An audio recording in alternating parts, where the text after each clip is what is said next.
Before we begin, I want to thank you guys for your support. Make sure to subscribe. Let's get started.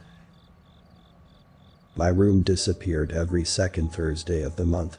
For a majority of my life, it had been more of an inconvenience than a hazard. Since as long as I could remember, there had been a routine. It happened to my parents first. One day they woke to discover that the door to my half-painted nursery opened to nothing but a flat brick wall.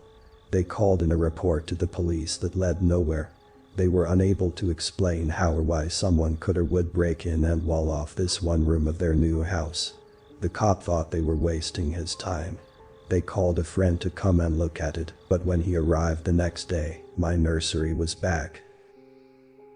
By the third time it happened, my mom was 4 months pregnant with me and my parents caught on that this was a pattern. They moved the crib and all the baby stuff to the guest room that day and started looking at other houses. The following month, however, the room that was my nursery didn't disappear. Instead, the guest room with the crib vanished. My parents sold the house at a loss 2 days later and moved into a new place they'd been scouting. By that next second Thursday, however, the room they decided would be mine was walled off. My parents, catching on to the pattern, took the next few months of my gestation and my infancy to learn the rules of my disappearing room. First, it was only my room that would disappear. They tried dragging my crib into their room, thinking they'd just share and never let me have my own room. They were cautious that month and camped out that first Wednesday. Sure enough, their room vanished. If we were staying temporarily over at someone's place, however, the room I was given remained intact. For a few years, their solution was to leave my toys and bed in my room, but have me sleep in the guest room every night. But I was 3 and I called that guest room my room. That next Thursday, the guest room disappeared. So, the loose rule is that anything that felt like my room would disappear. 2. It happened only for a day once a month. That day was the second Thursday of the month, but there was no consistent time. My parents stayed up watching my room with the door open those first months and made a chart. There was no consistent date. The times varied from 3 a.m., 6 a.m. on Thursday, or even 11 p.m. on that Wednesday, for when the room would wall itself up. By 10 p.m. on Thursday, 2 a.m., or 10 a.m. on Friday, my room would reappear. The room went whenever it sort of felt like Tuesday. 3. The door always closed when the room disappeared. My parents tried jamming it with doors, tops, and furniture. They took the door off its hinges. They put a metal bed frame between the 2 rooms. Either the door would slam closed, crushing whatever they used to bar the way, or a new door would show up. 4. The room was gone, not just barred. My dad tried to crawl through the windows and hammered a hole through the wall to try to get inside on those Thursdays. His attempts brought him to nothing but brick and concrete. It was like a block just switched with my living space. My parents decided to keep this anomaly secret, afraid they'd be thought of as crazy or worse, someone might believe them, and they'd take me away. So, instead, we learned to deal with it. On the second Wednesday of each month, I'd pack a change of clothes and the schoolwork I'd need for the next day. I'd sleep in the guest room Wednesday night, go about my usual routine, and sleep either in my reappeared room or the guest room again on Friday depending on how late it appeared. It wasn't a strenuous change in routine. I never knew any different, but it worried my parents. When my mom was pregnant with my little sister, the guest room became her room, and I was made to sleep in the living room. To their surprise and my mild annoyance, my sister's nursery never disappeared. Even after she was born, her room was always intact. I was 6 at the time, so, as far as I understood it, I traded sleeping in the soft, spacious grown-up bed for sleeping on a blow-up air mattress once a month next to a crying baby. It didn't get better as we got older and learned to torture one another the way young siblings do. When I was 13 and she was 7, she had this annoying talking doll she'd play with almost every night. I hated that thing, so one Wednesday night, I tossed it in my room. She cried herself to sleep thinking she'd lost it forever, and I felt guilt that almost outweighed my annoyance. I waited by my door that Thursday, ready to make amends and bring back my sister's toy as a peace offering. My room shifted relatively early at 9 p.m. My sister's doll was there, and so was a note. It was written in orange highlighter, "Thank you." It wasn't cryptic, but nothing new had ever been in the room after it was gone for a day. Nothing was ever out of place. I screamed and ran for my parents. They read the note and turned on me. I know in hindsight they were afraid, not angry, but I only heard them yelling at me, asking me what I did wrong to provoke it.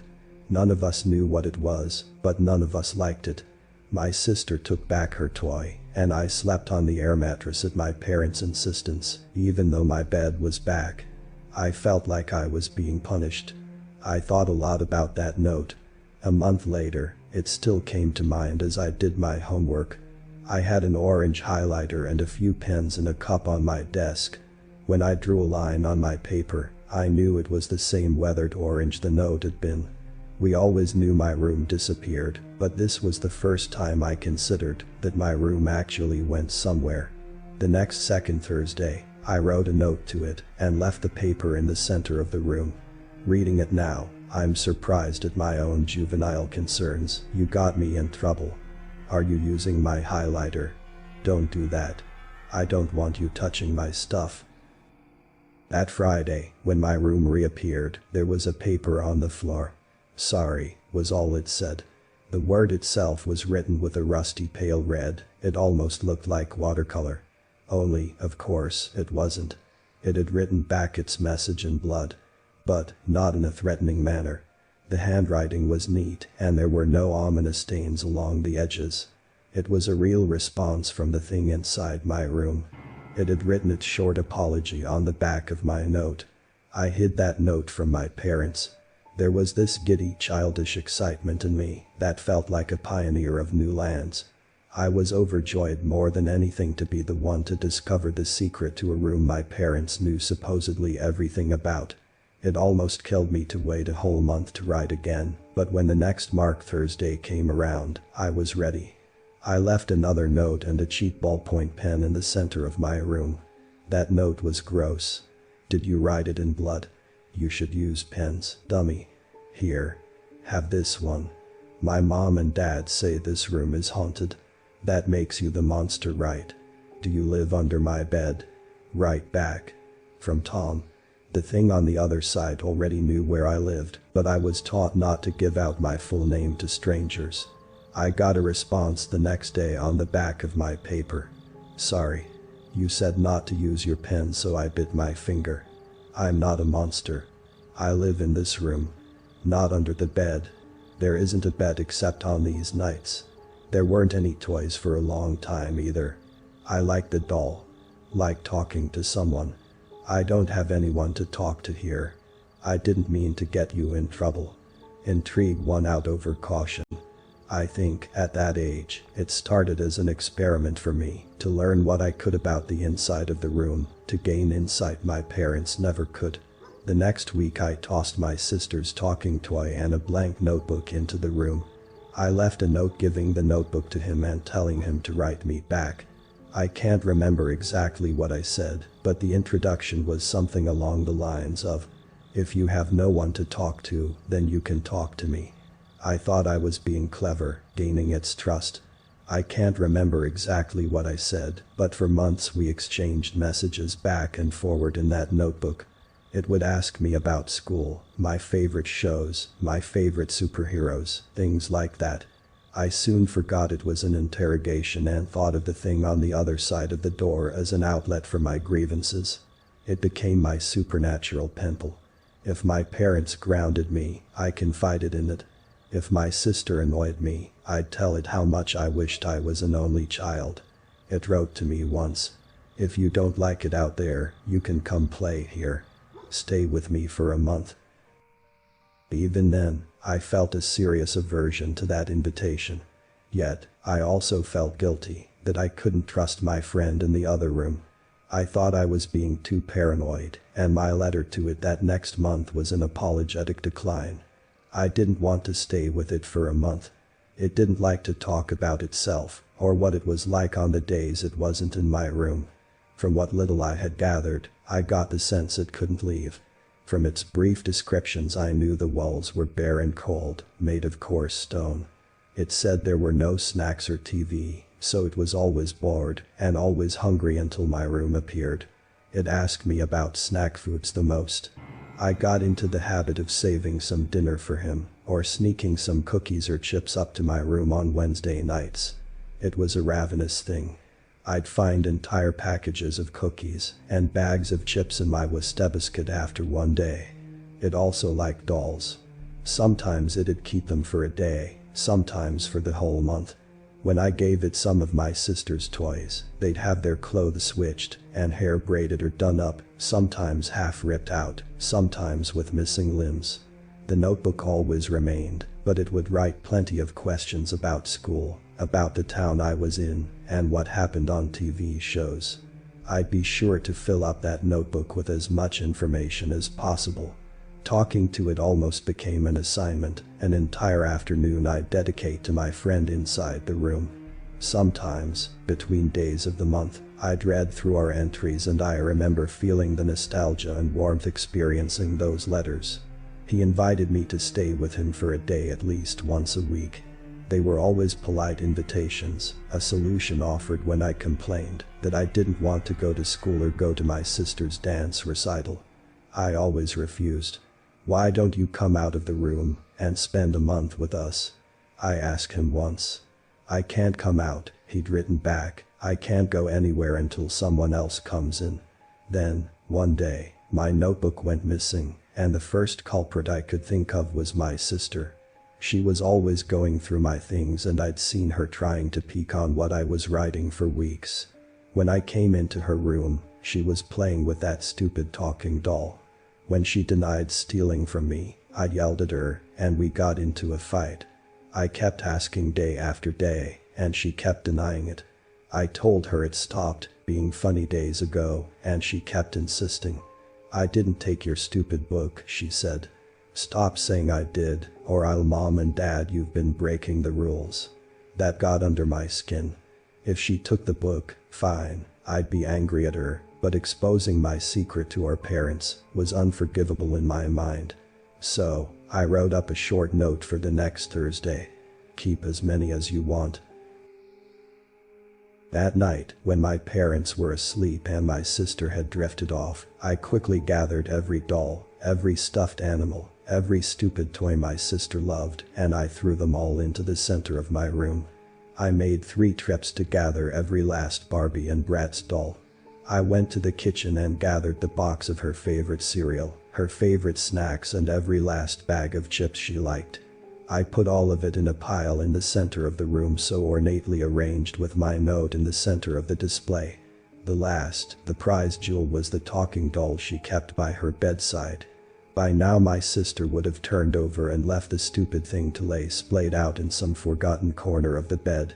I crept quietly to her bed and felt along the edges, and there it was, the plastic hand of the talking doll. I pulled it up, and just then, the stupid thing's voice box activated. I flinched, bracing for my sister to jump awake and catch me stealing her favorite toy. She didn't. She didn't start crying because she wasn't in the bed. There's nothing in this world that's ever sobered me faster. My irritation, my vengeful intentions and my petty sibling grudge vanished at the sight of the empty bed.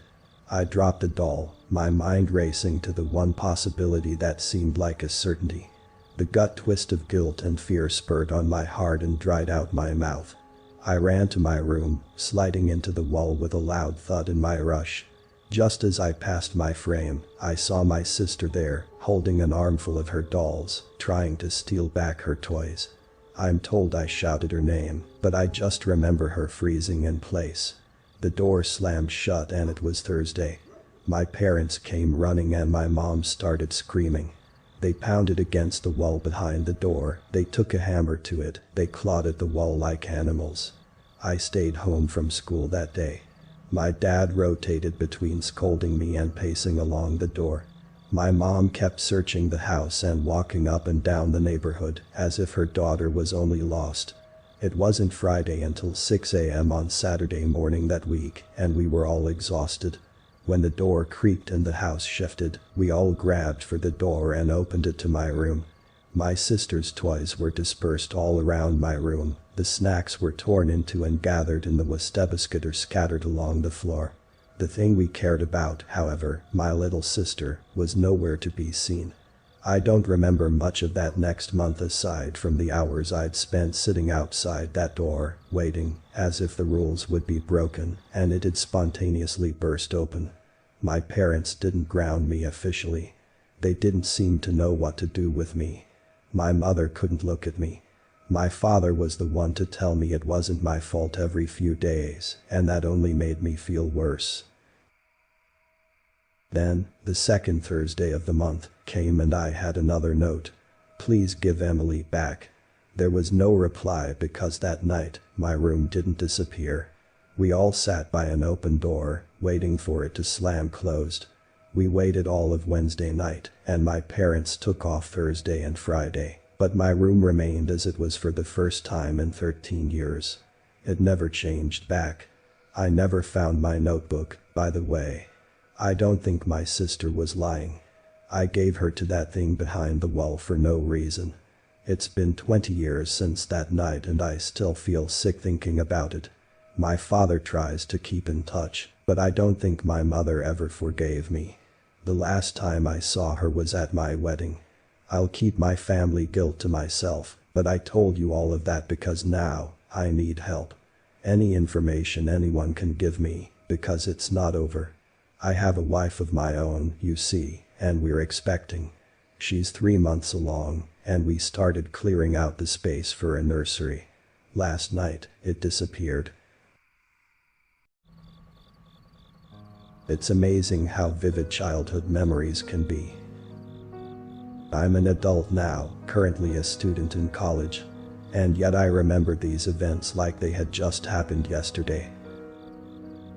It was the beginning of second grade. And I was 7 years old. School was going by as usual.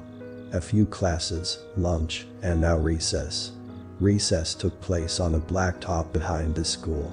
On the side of the blacktop, there were some small bushes and underbrush. It was a warm September day, and the summer was beginning to end. I was playing a game of kickball with a whole bunch of other kids. I was in the outfield, standing around and waiting for the opportunity to catch a ball. I found myself looking around, considering leaving the game and finding something more entertaining to do. And then I saw it. In the distance, behind one of the bushes in the woods, was a waving arm. I was intrigued, wondering if it was a classmate looking for someone to play with. I left my spot in the game, no one really batting an eye as kids were free to leave any time they wanted. I headed towards the bushes, the kid's arm still waving at me from behind the bush. Once I reached the spot, I crouched down in front of the bush and watched as the arm retreated behind it. "Hi," I greeted the stranger. "Hello," a voice replied back. Even as a kid, I could tell something was off about this voice. It was high, too high, almost cartoonish in nature. It had an unnatural squeak to it and seemed to echo slightly. I didn't question it, as my parents have told me not to judge others. "My name's Sarah, what's your name?" "Tommy," I replied. The girl then told me that she was in the middle of a game of hide and seek with her friend. She said she couldn't come out of her spot due to the risk of her friend spotting her. The two of us sat and talked for a while, Sarah never leaving her spot behind the bush. She asked me questions, such as what TV shows I liked and what games I liked to play. Time seemed to fly by as I chatted with my new friend, and I didn't even notice the recess bell ringing. Sarah pointed towards the blacktop. "I think recess is over." I turned around, expecting to see her get out of the bushes and return to class with me. However, she seemed to have vanished. I called her name, getting no response. Shrugging, I followed the rest of my classmates back into the building. The next day, during recess, I saw her arm waving again. She was in the same spot, behind the same bushes I spotted her in yesterday. She told me that yet again, she was playing hide and seek with her friend. She said she liked to take advantage of this spot since her friend could never seem to find it. The two of us talked for yet another recess session. I remember asking her why she didn't come back into the building with me after recess ended. She was quiet for a moment, but then claimed that she had brought her backpack with her to the hiding spot and had to find something in it before going in. I found that strange, as we all left our backpacks in the classroom throughout the day, but I didn't judge.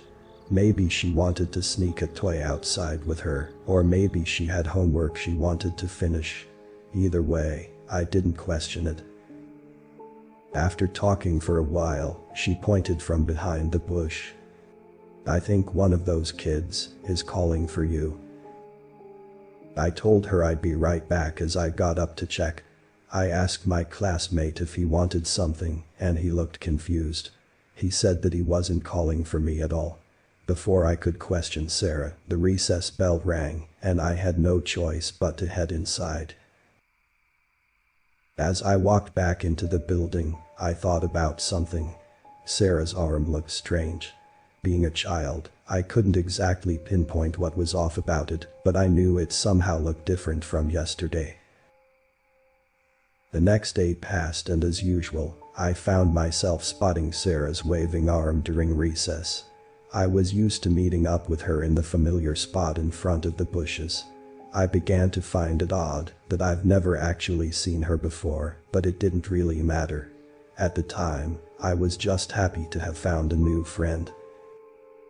When I approached the bushes, I saw her arm up close. This time, the difference was clearly visible. Her skin was grayer, slightly veiny, and sickly looking. But I, yet again, being the polite child that I was, didn't question her about it. We talked as usual, about whatever came to our minds, until Sarah changed the topic. She asked me if I wanted to have a playdate with her this weekend. I told her that my parents probably wouldn't mind, and asked her if she wanted to do it at her house or mine. She said that we could do it at her house, and that her dad could pick me up from my house to take us there. She then asked me for my address, so that her dad could find my house. At the time, I wasn't really thinking about the dangers of giving a stranger my address, even if it was just another kid. In my mind, I was just excited about the thought of a playdate. But before I could even give it to her, I heard footsteps behind me, and a voice calling my name. "Tommy." It was my teacher, Miss McNamara. "Tommy, recess is over. It's time to head back to class." While I was talking with Sarah, I must have completely missed the recess bell. I found myself looking at the bush, expecting Sarah to come and join me. "Tommy, who are you talking to?" Miss McNamara questioned me. "I'm talking to my friend," I happily told her. "She's playing hide and seek with her friend, and she's hiding in the bushes." Miss McNamara turned towards the bush and spoke. "Come on out, recess is over." There was no response. "Hello. Recess is over, you need to come inside with the rest of the class." There was still silence. Miss McNamara walked towards the bushes and peered behind them. Suddenly, she let out a blood-curdling scream. She took my hand and started to run as fast as possible back to the rest of the class, lined up on the blacktop. They were all staring at her with wide eyes. She spoke, panic evident in her voice. "Everyone inside, right now." The class was quickly ushered back into the classroom, and Miss McNamara had called in another teacher to look after us while she left the room. Not a single student knew what was going on. Not long after, the police had arrived. Through the window, we could see the police near the bushes by the blacktop. However, the teacher quickly closed the blinds and told us to remain quiet. Miss McNamara never told us what had happened that day. For the next few weeks, recess was held indoors. Eventually, we were able to go back outside. I never saw Sarah again. It was years before I actually found out what had happened that day.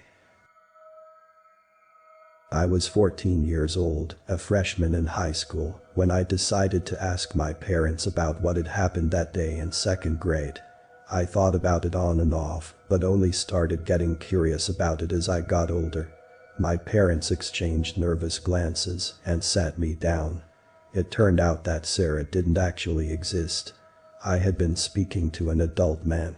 In reality, he was hiding behind the bushes to conceal his appearance.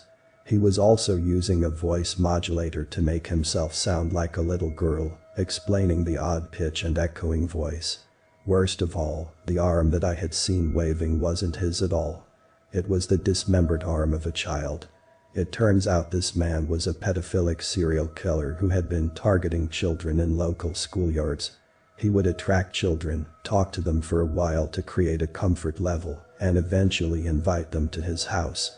There, he would rape them and then murder them, dismembering the bodies. The arm he had with him had been taken from a previous victim, a little girl. When Miss McNamara peeked into the bush, she was greeted with the wide-eyed stare of an adult man holding a child's dismembered limb. By the time the police had come, the man had escaped. Thankfully though, he was caught a few weeks later, thanks to DNA evidence on the arm he had left behind. He was already in the police system due to a previous case of breaking and entering into a schoolyard. Looking back, there were so many red flags that I have missed due to being a child. The entire situation was terrifying to learn about. However, the most terrifying thing was the fact that I had almost given him my address.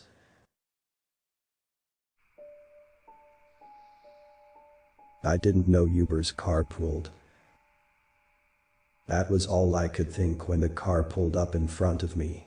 It was a sleek-looking ride, the type I could never and would ever be able to afford. Though what really caught my attention were the three silhouettes sitting in the back. I hadn't taken an Uber in a while, and the last one I'd taken, I had been the only passenger, so I figured that was how they rolled. Apparently not. The Uber driver stuck his head out of the window. He looked to be several years older than me, a stoic-looking guy in all black, with fair hair sticking from a cap, who at first glance looked like he had been stripped of personality. The guy slid off his Ray-Bans and regarded me with a cocked brow. I wondered if he could read minds because I was internally screaming. I wasn't used to carpooling, especially with strangers. Maybe he could see the panic in my expression, the twist in my lips that were tasting the words oh, it's okay. It doesn't matter. But I didn't say it. I was too mortified to say it. His face sort of contorted a little, like he was going to smile, but the facial pull wasn't yet in his programming. Jutting his chin at me, the Uber cleared his throat. Lily Sparks. I expected him to laugh, what with my deer caught in the headlights expression. When I could only stare back at him, his lip curled. If you're wondering why you're not getting a private ride, this is a college distract. I don't get paid enough, and grouping you kids together is a hell of a lot easier. Is that a good enough explanation, princess? I shouldn't have been surprised at his tone. After all, I knew what my generation were like, especially in California. My cheeks were smoldering. I nodded. Yes. Thank you, I said, faking enthusiasm. But the idea of jumping in a car with three random strangers was not appealing in the slightest. It just made me progressively sourer that I didn't have a driving license. Or a car. Those were things that cost money, and I was broke.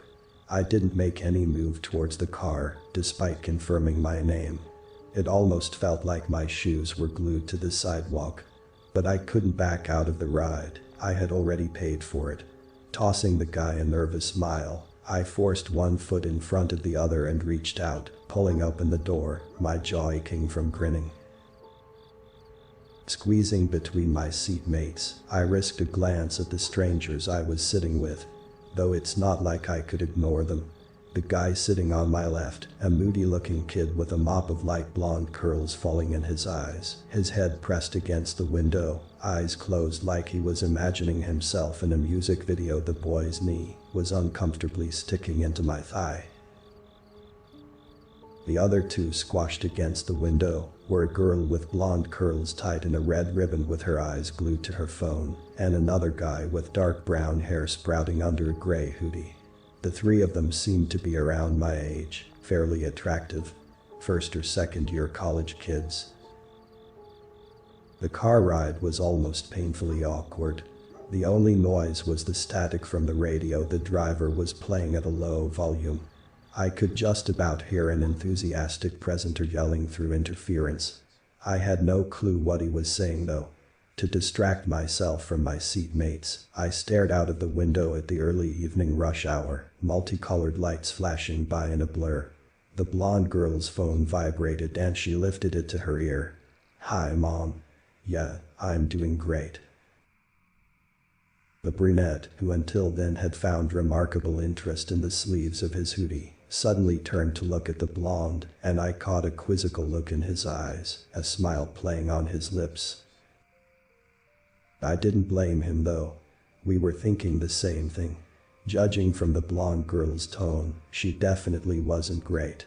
The way her voice broke around the word was clear evidence of that. Her expression was pure panic. The audition. Her voice rose slightly, and the blonde shuffled uncomfortably in her seat. It went good. I think I'll be getting a call back, and they said my dancing was. Her fake smile faltered, the fist that wasn't holding the phone clenching in her lap. "Yes, Mom. I understand." She nodded. "I'll do better. I promise. If college doesn't work out, I'll move back home and work at the store." "Yes, I know how much you're struggling, and I want to help you. Hello." After staring at her phone screen for a second, the girl tipped her head back and blew out a breath. "Bitch." With a frustrated hiss, the girl shoved the phone in her jeans and leaned back into her seat. I could tell she was trying not to cry, and part of me wanted to comfort her, though I had no idea what to say. It's not like I could pretend to relate to what she was going through. I never wanted to make it in law. I was there for college and that was it. Though I knew of kids in my classes who were trying out for auditions or had been lucky to have callbacks. She was pretty though, with cat-like green eyes framed by blonde curls. The red of her ribbon contrasting with the white blonde of her hair made her look like a Disney princess. Looking at the girl, I knew she would make it somewhere, though she didn't even look confident in herself. After a while of watching the traffic, the sun bouncing across the horizon, I started to realize something was off. The ride was taking far too long. Even in the rush hour, it was only supposed to be a 15 to 20-minute ride back to my apartment. But that wasn't even taking the others into account. Where were they going? I had figured the four of us lived near each other, so we were grouped. Except we had been in the car for way over 20 minutes, and the driver hadn't said a word. Just as I was starting to inwardly panic, the guy who had been napping against the window finally straightened up in his seat. Excuse me." His voice was heavy with sleep, eyes half-lidded. He arched his neck, peering out of the front window. "Dude, I think you're going the wrong way. I asked for the Kensington building and this is nowhere near. You're on the wrong route." The blonde caught on. She sat up, her eyes wide. "Yeah. He's right, you're going the wrong way." To my surprise, the driver didn't reply. Maybe it was my imagination, but I could have sworn he stepped on the gas. "Hey." Kensington was getting progressively more frustrated. "Can you not hear me? You're nowhere near my building."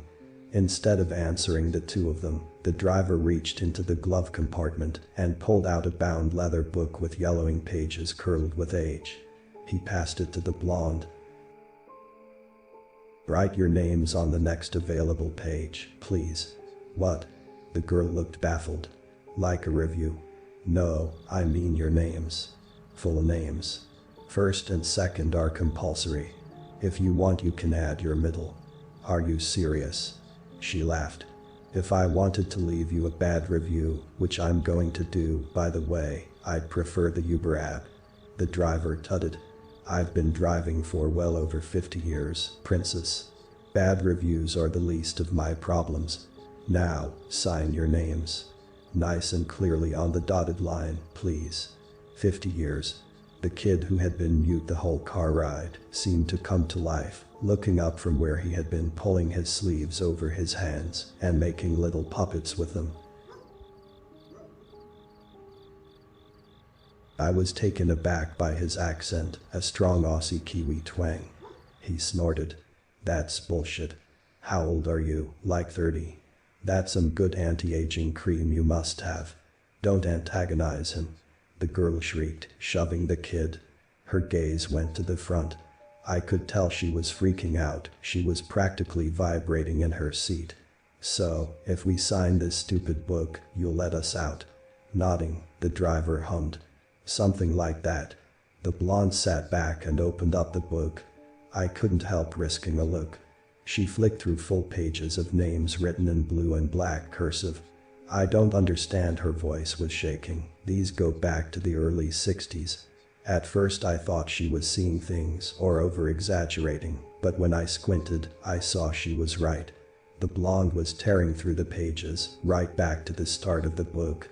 The very first pages of names in groups of 4 were practically unintelligible. But the date next to each of them was no mistake. 8/12/1962, 9/12/1962, 5/12/1962. Finally, the girl looked up from the book. Can you let me out? I need to get home. The driver shook his head. I can't do that, I'm afraid. Now, sign your names in the book. It makes things easier. What? The words were flying out of my mouth before I could bite them back. I sat up, wrapping my fingers around the strap of my backpack. The car was going faster, and I struggled to hold on for dear life. Next to me, the others were the same. I was done. Whatever game he was playing, I was over it. Doing a mental checklist, I remembered my phone was dying, and my backpack didn't exactly make much of a discernible weapon. My textbooks weren't even hardback. Can you let me out? I should be able to walk from here. I made sure my voice was sturdy. Kensington shot me a look, his lips curving, brow raising. What makes you so special? He's not letting us out, so why would he change his mind for you? I ignored him, my voice quaking. If you don't let me out right now, I'm calling the cops. I second that. Hootie reached into his bag. You've got 5 seconds. I wasn't expecting the car to fly forwards. I managed to hold on, but the others were caught off guard, the blonde slamming into the Aussie, and him hitting the window with a painful hiss. The other kid whacked his head on the front seat. Are you kidding me? Kensington yelled. Let us out. Now. It's not my fault, the driver snorted. Do you kids have a death wish? Surely your parents taught you car etiquette. Leaning over my left seatmate, I grabbed for the door with trembling hands, but it was locked. Of course it was. I pulled on it, but no such luck. I was ready to start screaming when something cool zipped across my chest, forcing me back into my seat. When the boys hissed out too, the girl letting out a shriek, I realized the same thing was happening to them. Our seat belts. I hadn't even thought of putting mine on in the first place, but this one was different. It wasn't the kind that I was used to, comfortable and loose across my chest. I had sweet memories of riding in the back of my dad's truck as a kid, knowing that the ratty belt holding me to my seat would stop me from flying through the windshield. This one was practically slicing into my shirt, pinning me to my seat. When I struggled, I felt the edge of the belt cutting further into my chest, practically suffocating me. The more I tried to lean forwards, it's like the damn thing had a mind of its own, growing tighter and tighter over my chest. The others were locked into a state of shock for a moment, and I caught their expressions in the flash of headlights. Fear. The blonde girl was crying, tears trickling down her cheeks. The kid with the hoodie let out a sharp exhale. When I turned to him, his bag had fallen off his lap when the car had lurched forwards. His arms were pinned behind the belt. "Oh fuck." His voice was hysterical cry, and I had to swallow barf shooting up my throat. "We're going to die, aren't we?" I've seen a Netflix drama about this type of thing. Uber drivers who murder customers who give them bad reviews.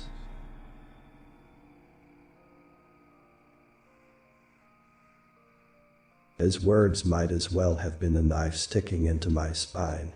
I tried to reach for my bag, but the belt held me back, restricting me tighter and tighter.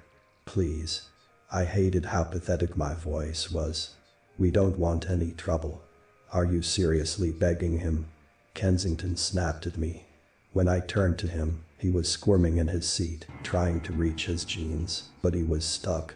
"You're dead," he gasped out. "When I call the cops, you, my friend, are going to jail for a long fucking time." He jerked his head at me, the blonde girl, and the Aussie. "I don't know what the hell you want, but we're not going to give it." I mean, are you kidding me? We're broke-ass college students, why not kidnap an A-lister? They'll have clothes worth thousands. My jacket is from the thrift store and I have, like, maybe $10 in my bag and change. The blonde nodded, struggling wildly. "I don't have any cash on me, I swear." The driver finally turned to us, a smug smile plastered across his lips. There was a gleam in his eye that turned my gut. "This car is one of a kind, I'd like you kids to know that. It can't be detected, and it blocks out radio, phone and Wi-Fi signals at the touch of a button. It's also soundproof, so don't bother screaming, I have a headache. Also, I wouldn't struggle if I were you. The more you fight the belts, they will get tighter. And trust me, you don't want that." I once had a group that struggled so much they managed to skewer themselves and made a mess. I had to get a new car since the blood wouldn't come out of the seats. His fingers tapped a bead on the wheel. I saw potential in them too, which was sad. "I'm never wrong about the kids I take." "The kids you take?" Hootie parroted. "Wait, what do you do to them?" The driver shrugged. "Well, you already know what happens to the ones who struggle. As for the ones that actually do as they're told and sign their names in the book, I'd like to say good things. So if I were you, I'd do as you're told." "Good things?" Kensington was stiff in his seat. "What is good about being kidnapped?" "You'd be surprised, young man. Now, be quiet. I have a headache. Don't fight your belts, and you'll be fine." That was when we stopped struggling. The guy could have been lying, sure. But I could already feel my belt cutting into my skin. I went still. Stiff. The driver turned back to the wheel and cranked the radio up. "Don't worry," he sent us half a smile when the blonde girl let out a spluttered sob. "If I'm correct, and I usually am, you four have got nothing to worry about." None of us answered him. "I don't." We dared. There was a song on the radio, some pop song I recognized. I don't know why, but I latched onto the lyrics. Lost youth. It was what I suddenly wanted. I wanted to fall in love and experience heartbreak. I wanted to sing at the top of my lungs, dance like nobody was watching.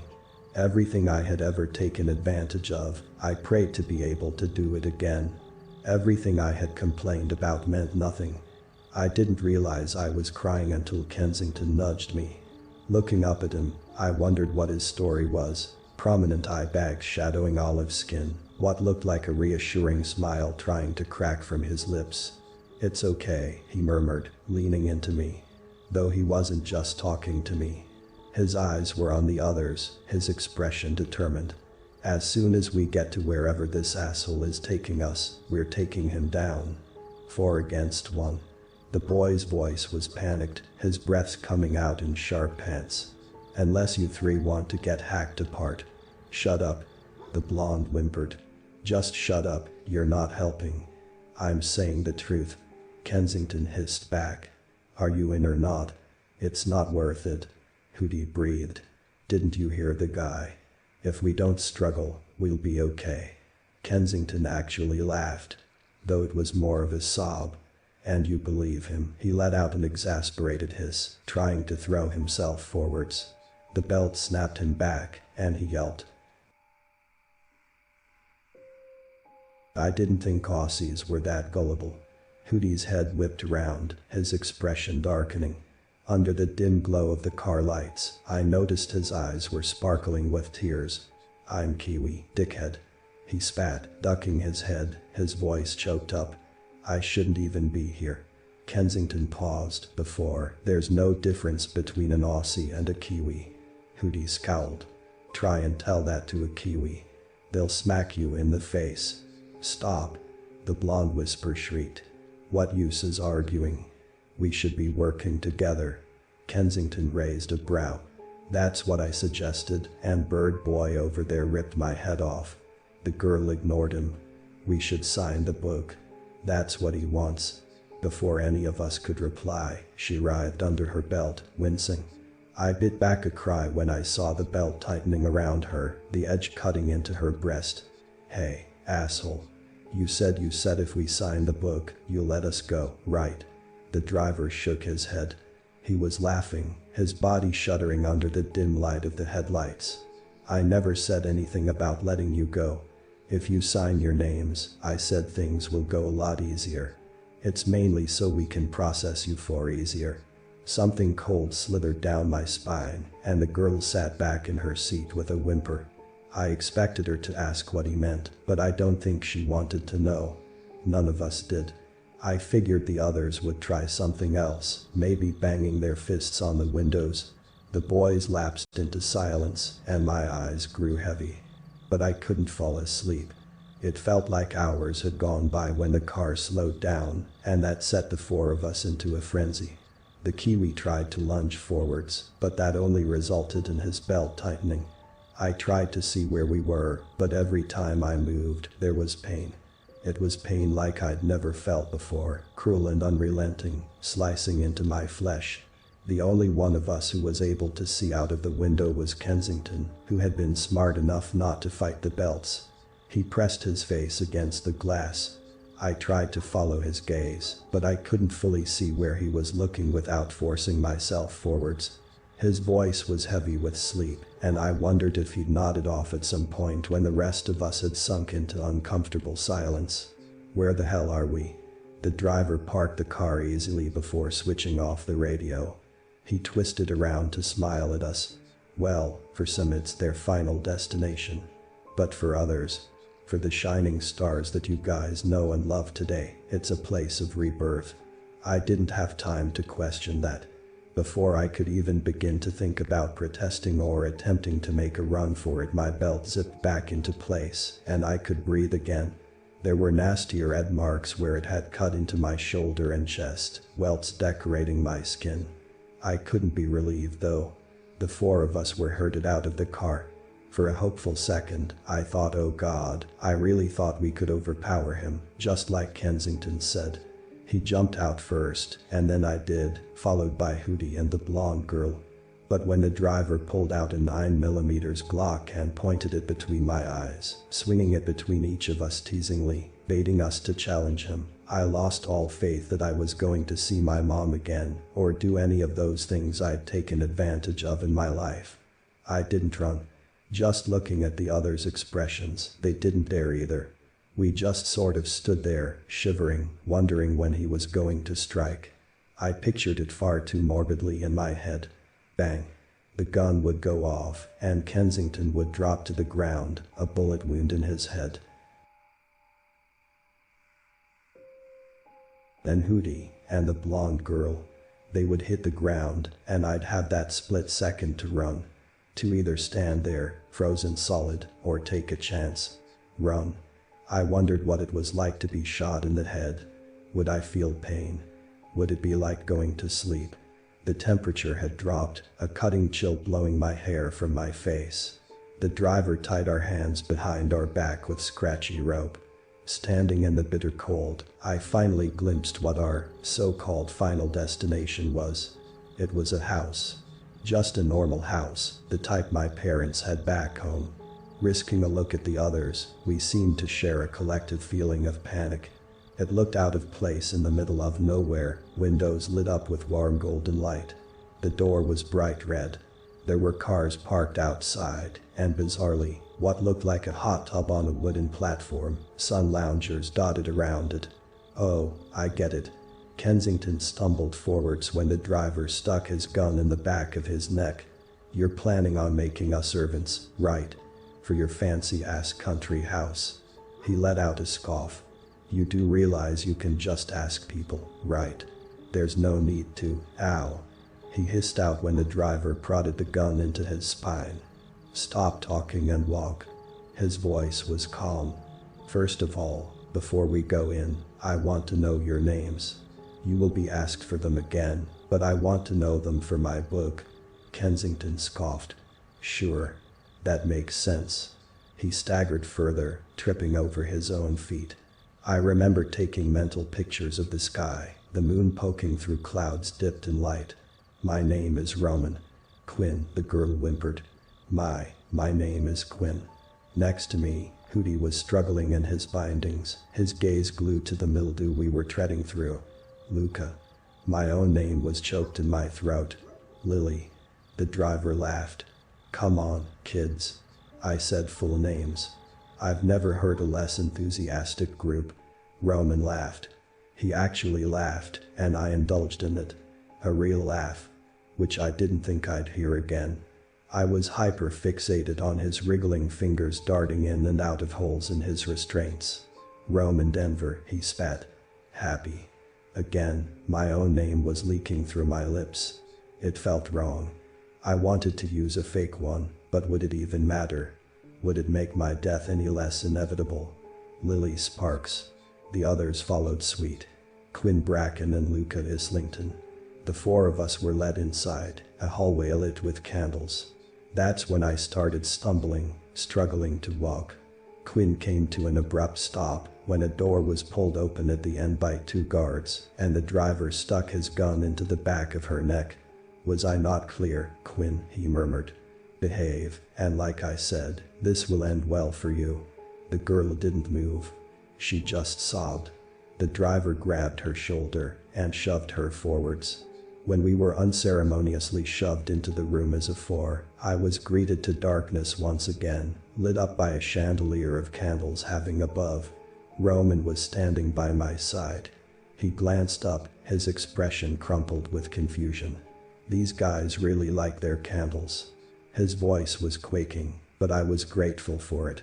If it weren't for him, I'd be like Quinn, struggling in the driver's grasp. In front of us was a desk made of rich mahogany. There were 4 people, 2 women and 2 men, sitting behind it. Each of them had a single piece of paper in front of them, and a glass of water each. When one of the women spoke, her voice was like wind chimes. Hypnotizing. She, like the others, was in casual wear. She wore a red blouse and pencil skirt. She was beautiful. Truly beautiful. Her skin was white like snow, lips blooming blood red. "Line up, please," she said, leaning forward. "I want to get a good look at them." I don't know what came over me, but I found myself stumbling into formation with the others. Their eyes went straight to Luca. "Remove the hood, or we won't even consider him." The driver nodded and ragged the boy's hood down, revealing the mop of curls he looked self-conscious of. One of the men sitting at the desk hummed. "We'll start with the blonde." He inclined his head, his gaze stapled to Quinn. "What's your name, sweetheart?" Quinn was shaking. "Quinn Bracken." She whimpered. "Please. I don't know what's going on. I just want to go home pretty." The man murmured. "No. Gorgeous." He jutted his chin at the driver. "Turn her around. I'd like a good look at her." The driver did as he was instructed, gently turning Quinn around, while the strangers marveled her. The woman was smiling. "She is beautiful," she said. "What are we thinking? TV star. Should we start her off as an influencer?" "What?" Quinn squeaked. The man's smile disappeared. "Jones." He nodded at the driver, while the woman took a dainty sip out of the glass in front of her. I thought you said they would be compliant. I wasn't expecting them to talk back. They are to be docile and submissive. The driver, or Jones, chuckled. Trust me, they're worth it. And don't worry. If they open their mouths again, I'll take action. I should hope so, the woman said. Her eyes flicked to Roman. Show me the boy. I could only watch, baffled, as Roman was paraded in front of the 4 judges. On your knees, boy, the woman said. And when Roman lowered himself to his knees, squeezing his eyes shut when Jones ran his fingers through the boy's hair, pulling at his cheeks and lips, like he was a doll. Very handsome, indeed. I like him. The same was done with Luca. Though the judges saw him more of a puppy. They cooed at his so-called adorable dimples, praising his symmetrical facial structure and strong jawline. Though they all agreed his hair was definitely a flaw. We can get rid of it, the woman said with a smile. It's no problem. Her eyes glittered. I'm thinking a children's network for him. Disney or Nickelodeon. Then when he's made a name for himself, we get him into more adult teen dramas. I can see him becoming a teen girl's crush. The other man, who had not yet spoke, straightened up. As for the other one, I think we're looking at the next Noah Centineo. His eyes flashed to me. I could feel his gaze taking all of me in, hyper-fixated on my flaws, on the pimples I'd tried hard to hide with foundation, my funny-shaped nose, and wonky teeth. I could tell he wasn't impressed. Turn around, he ordered. I did. I turned around for him, my head spinning. When he scoffed, the others murmuring amongst themselves, I wanted to scream. She is pretty. The woman spoke up. Not gorgeous, like the blonde. But she does have a youthful look to her. Yes, I can see it. The man said, like the other kid. We start her off on a children's network. I can see her on Disney. I merely laughed. I held it in, but it was so hard not to laugh. So surreal. So completely fucking surreal. Me on Disney. When I was told to turn back around, I could barely stand up properly. Jones had to keep straightening me up. The door opened, and a girl who was younger, around 18 or maybe 17, hurried in. She was dressed in a white dress, her feet bare against the cool wooden floor. Her eyes were half-lidded, lips slightly parted, as if she were about to say something, but couldn't. Jones retrieved what looked like an old-fashioned chalice and situated himself in front of her. A final test. The woman with a voice like wind chimes spoke again. We will taste each of you. If you are not of pure heart, then you will join us, and we will make you a star. Her lips twitched. If you are of pure heart, you will offer yourself to us. What? Roman finally spluttered out. Are you fucking kidding me? What are you, huh? Some kind of cult. Before he could continue, Jones lunged at the boy, grasping him by his hair and shoving him back to his knees. I was pushed to the ground too, followed by the other 2. One of the men left the table and made his way over. He held a knife and cut into our hands, one by one. I barely felt the sting of the blade slicing through my flesh.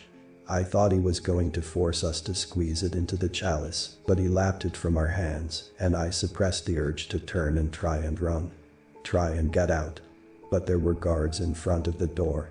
There was no way out. The man tasted Roman first. His facial expression crumpled, and he spat it out with a spluttered laugh. Young man, what did you do? Roman didn't move. I didn't do anything. The man's eyes were shining. Really? Because you taste revolting. You are far from pure-hearted, my boy. Roman ducked his head. The woman, still sitting at the table, laughed lightly. There is no judgment here. At least of your past endeavors. When you join us, you will forget your old life. Every bad thing you ever did will be cleansed from your mind. I wasn't expecting the boy to answer. But he lifted his head, his eyes glistening. I burned down my elementary school, he whispered. I burned down my elementary school and blamed it on my teacher. The man dropped his bloody hand like it was contagious. And what are you forgetting to tell us? Roman shook his head. No. Young man, the woman from the front purred. It's better to get it out. You're the type we want." The boy was trembling. "A kid died," he whispered. "A kid died, and I left him in there. I left him in there to burn." Taking a step back, the man's smile broadened. "See, that wasn't so hard, was it?" Roman didn't speak. He was a sobbing mess, and I couldn't look at him. Luca was next. Again, his blood was spat out. The man's laugh chilled me to the bone. Again. He gripped the boy's chin, the claws of his nails, forcing Luca to face him. "Murder," he murmured. "Son, I really didn't think you were capable of that." "No." The boy shook his head, struggling in the man's grip. No, it was night. I was driving, and he came out nowhere. The man cocked his head. "But, let me guess. You left the poor kid to die. Am I right?" Luca didn't speak. "But not just that," he cackled. "Did you take anything from him? A wallet, perhaps?" Again, the boy didn't answer. But the man looked gleeful. When he moved to Quinn, and sure enough, her blood making his eyes pop out of his head, she sang like a canary before he could question her. "I stole all of my parents' savings for my tuition." The man held her gaze. "That's not all though, is it?" Quinn dropped her head. "I stole the money that was supposed to go to my dad's medical bills. And he died. He died, and I still took it for my tuition." Quinn was sobbing, but the man was laughing, reveling in her pain. I was next. My hand was sliced open, and he tasted me, his tongue grazing across the cut on my palm. I waited for him to laugh, or spit my blood back in my face. Instead, he hummed, before lapping at it again. I resisted against yanking my hand back. "Interesting," he murmured. "You are of pure heart, young lady." I didn't know what that meant. But it didn't take me long to find out. Everything seemed to go by, like the world had been catapulted into fast forward. The girl in the white dress was forced in front of them, her throat slit, the chalice filled with glistening ruby. "Drink." The other three were ordered. "Her blood is mixed with a special ingredient.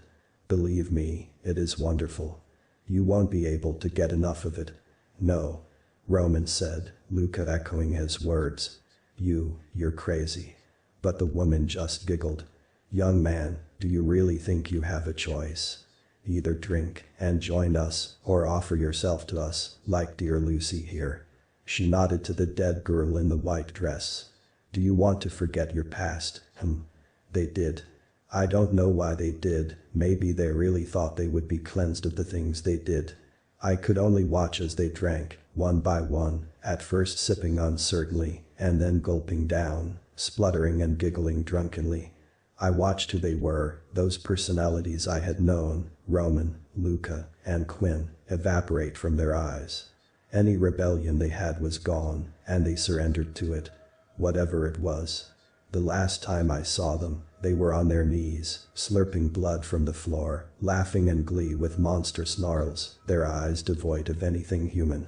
Not anymore. The woman was smiling at me.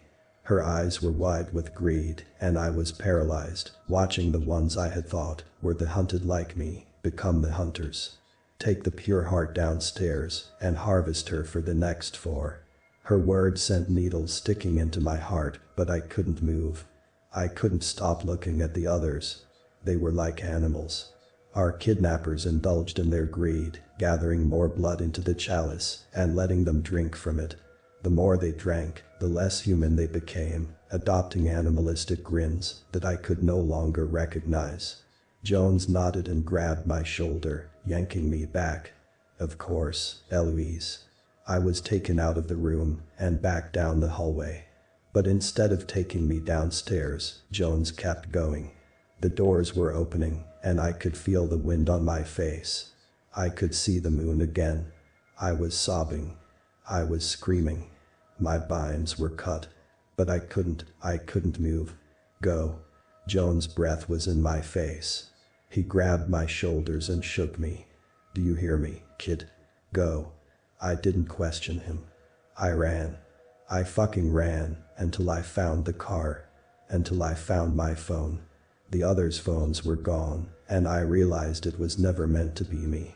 It was always going to be them, and for reasons I will never know, Jones chose to have mercy. It's been 3 years since I was taken. I sometimes watch Roman on Netflix and Disney along with Luca. They of course debuted with different names. You know them as big names, and I know them as some unlucky college kids. Our kidnappers were right. All 3 of them made it. Quinn is exactly who they wanted her to be. She's one of the biggest influencers on the planet and has been in countless movies since. Her name is plastered over award shows, and she's currently bringing out a perfume for her millions of fans. I'm happy for them. I don't know why I'm happy for them, because at the back of the mind I know they are no longer human. I know that Lucy's blood did something to them. They have barely aged, and something about that fucking terrifies me. It's made me realize Law is filled with Romans and Quinns and Lucas. I want you to know their real names. Even when you see another one. I want you to know that behind the star that you see is a person who was forced to become a Hollywood puppet. I don't know why Jones spared me, but I'm so grateful he did. I've made sure to do everything I took advantage of before. I'm writing this to spread awareness. Jones saved me, but he might see you as perfect for them. Please be careful. That is, unless you want to be a star. I've always wanted to see them again. Face them. I want to know if they're still in there somewhere. Maybe one day I'll look for them.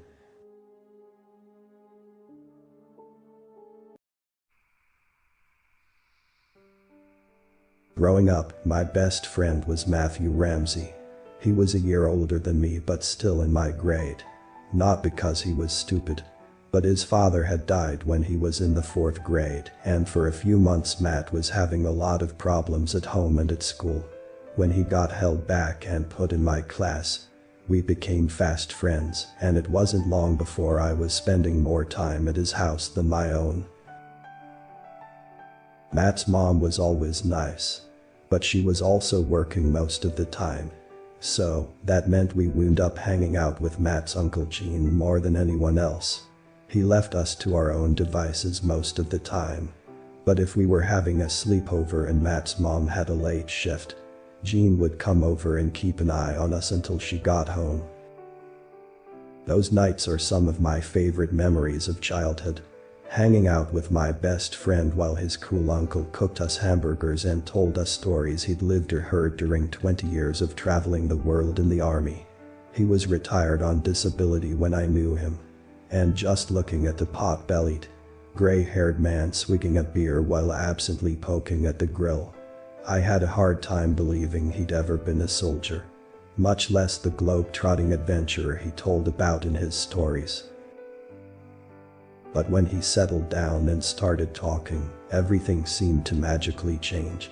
Unlike a lot of adults, he seemed to understand and appreciate what we wanted to hear and were interested in. Tales of battle and exotic lands, guns and tanks, interesting people and dangerous creatures. As we spent time with him, I felt sure that he'd run out of stories, but he never did. In fact, in the last years I knew him, he started telling us about some of the stranger things he'd ever seen or heard of. If it was someone else, I'd have immediately written these stories off as fantasy, increasingly elaborate and sensational stories to entertain his maturing and potentially jaded audience of 2. But Gene wasn't really that kind of guy. He was a good storyteller, but he was honest. And I never got the sense that he was embellishing anything beyond putting a slight polish on a potentially dull tale. And while I can't say for sure that much of what he told us wasn't bullshit, what seems clear to me now is that one of his stories probably saved my life. This was when I was about 12 and Matt had just turned 13. We were going to camp out in the woods right behind Matt's house, and Gene had come over to hang out until we went to bed. He'd made a small fire in the pit in the backyard, and after dinner we all sat around it, staring into the fire, while he told us about the time he'd spent stationed up in Alaska. He said for the most part it was just cold and boring. The towns up there were small and the people, while pleasant enough, tended to keep to themselves. And the land was beautiful, but in an alien, almost hostile way that made him pine for the warm, dry hills of Arizona, where he'd been stationed for years before this latest assignment. His job there wasn't even interesting. Just handling requisitions and hanging out with his boss, who spent most of his time drunk or asleep. Still, he told us, when his boss was awake and not too far gone, he was a pretty cool guy. He'd tell Gene stories about the people up there, local histories, myths and legends. And it was from him that Gene had heard about the woman that would sometimes come to your door, asking to be let inside, because it was so very cold. The way my boss told it, he was working at a weather outpost north of Anchorage when a big snowstorm came in. He had supplies for a few days. But by the third night he was starting to get nervous. He'd lived up north for a few months by that point, but this was the first time he'd felt really trapped by the weather. Between the increasing snow and the isolation, he admitted to letting out a scream when he heard a knock at the door. My boss wasn't no rocket scientist, but he wasn't a fool neither. He knew no one was around for 20 miles or more, and the odds of someone being out in that kind of weather at night, it just made no sense. His first thought was that it was someone come to relieve him for some reason, but as he approached the door, he heard what sounded like a young woman's voice on the other side. "Please let me in. I'm so cold." This threw him off. There were no young female enlisted locally that he knew of, and the more he thought, he realized he would have gotten a message beforehand if someone was coming up tonight. So who could this be? Heart pounding, he answered. "Ma'am, who are you?" "I'm cold and lost. I got lost in the storm. Please let me in." It was so strange, but she sounded scared, and if he left her out there for much longer, she was apt to freeze to death. Still, 2 feet of snow had fallen since he'd cleared the front door earlier in the day. If he was going to get her in, he needed to go out there with a light and shovel and clear the way. "Okay. Give me just a sec and I'll be out there." He put on his outerwear and headed up the ladder to the roof hatch that was mainly used for accessing the equipment up top, and when the snow got too high to use the main door. He told me it really was bitterly cold. The coldest he could ever remember it being, though some of that was because he was so scared. He told me that part of that was him being scared for the girl. But only part. He said another part of him could sense something wasn't right. That there was something strange and dangerous beyond just the oddity of a stranger out in the midnight cold. Said that was why he shined the light over the edge of the roof before he went down to clear the door. Gene gave me and Matt a nervous smile at this point, taking another sip of his beer before setting it aside. He said most of it was buried in the snow outside the door, but looking down, he could still make out the top of something's body. Said it was huge, probably 500 pounds or more, with a segmented ivory shell like a lobster and furry white spider legs that sat tensed and ready. The highest arches like small drifts just breaking the snow surface. The worst part, though, was its head. Because it wasn't a head at all, really. Over 5 feet tall and upright, the head had a slim and delicate shape covered in what looked like a dark poncho or cloak. Gene glanced between us as he rubbed the side of his face. He said he could see a face in that cloak. A woman's face. The most beautiful woman he'd ever seen. Shifting in his chair, he went on. But it saw him too. This look he got, it was all in a couple of seconds, and by then the thing had noticed the light shining down and turned that head that looked like a woman up toward him. He told me he'd been terrified by that point, frozen to the spot, and some part of his brain that was still working thought she would say something else to him. Try to get him to come down. Gene puffed out a breath. But instead it started to scream. He said the noise didn't come from the woman's mouth, but instead he saw puffs of snow along its body like steam escaping a pot, and the air was filled with this terrible screech. He knew it was angry, and it was coming to get him. He got going then. Made it to the hatch, locked it behind him, and got his gun ready in case the thing made it inside. Said he heard movement on the roof, but nothing ever tried to get through the door or the hatch. He stayed awake until sunrise, and then he radioed for help, using the excuse that he'd gotten bad sick. Matt and I watched him wide-eyed and terrified as he gave a small laugh and shrug. And that was it, at least for the most part. They came and got him. There was no sign of anything wrong outside, and he never told anyone above him about it. Gene leaned forward toward the fire. Until one night he was in town drinking, and he buddied up to one of the locals. They were swapping bullshit for a while. And eventually he got comfortable enough that he told the guy about what had happened up at the weather station. Told me his drinking buddy got real sober real quick. Told him he was real lucky to be sitting there able to talk about it at all. I waved my hand at Gene like I was in class. So this dude knew what it was? Gene gave an uncertain nod. Maybe. At least a little. Guy told him there wasn't some fancy name for it, but it was just something strange and deadly that lived up there. Maybe other places too. He'd heard a few stories over the years, and he had some grandpa or whatever that claimed to have seen one. Some people said it was an evil spirit. Others some kind of animal we don't know about or understand. But whatever it was smart. Smart as a person and able to talk to you. To trick you. My boss just called it the liar, and he said he'd gotten that from his buddy. I figured it was because it had that lure, that part of itself that it could make look and sound like a person. But he said no. It was because, according to what he'd been told, the thing had certain rules it followed. It only preyed on things that invited it, that had been fooled by it to one extent or another. And whatever it said, it was always a lie. Always. He pointed his finger at me and then at Matt. Now that might sound obvious, but it's actually a pretty useful thing to remember. Because the way I understand it, it can't tell the truth. And it's compelled to talk, to lure, to try and trick you into letting it in, so it can get you. So if you ask it questions the right way, things it can't not answer and things that give away its lie, you can figure out what it is without ever opening your door. Gene sat back and gave a grin. I just hope nothing comes scratching at Yal's tent tonight.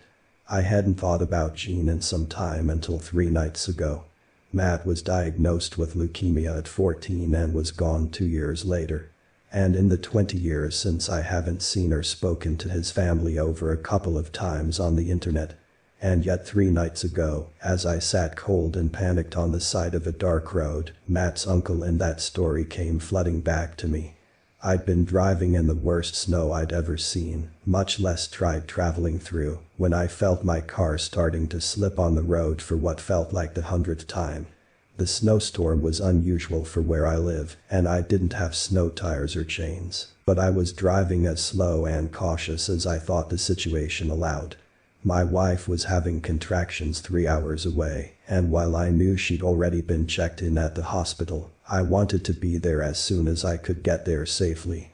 But I was an idiot. When the car hit a patch of ice, I overcorrected and slid off into a ditch. I was on a highway, but it was the middle of the night in a snowstorm, and I hadn't seen another car for at least half an hour. I tried to get the car back out on my own, but all that got me was wet and cold. Cursing, I called for a wrecker, finally getting one the third number I tried.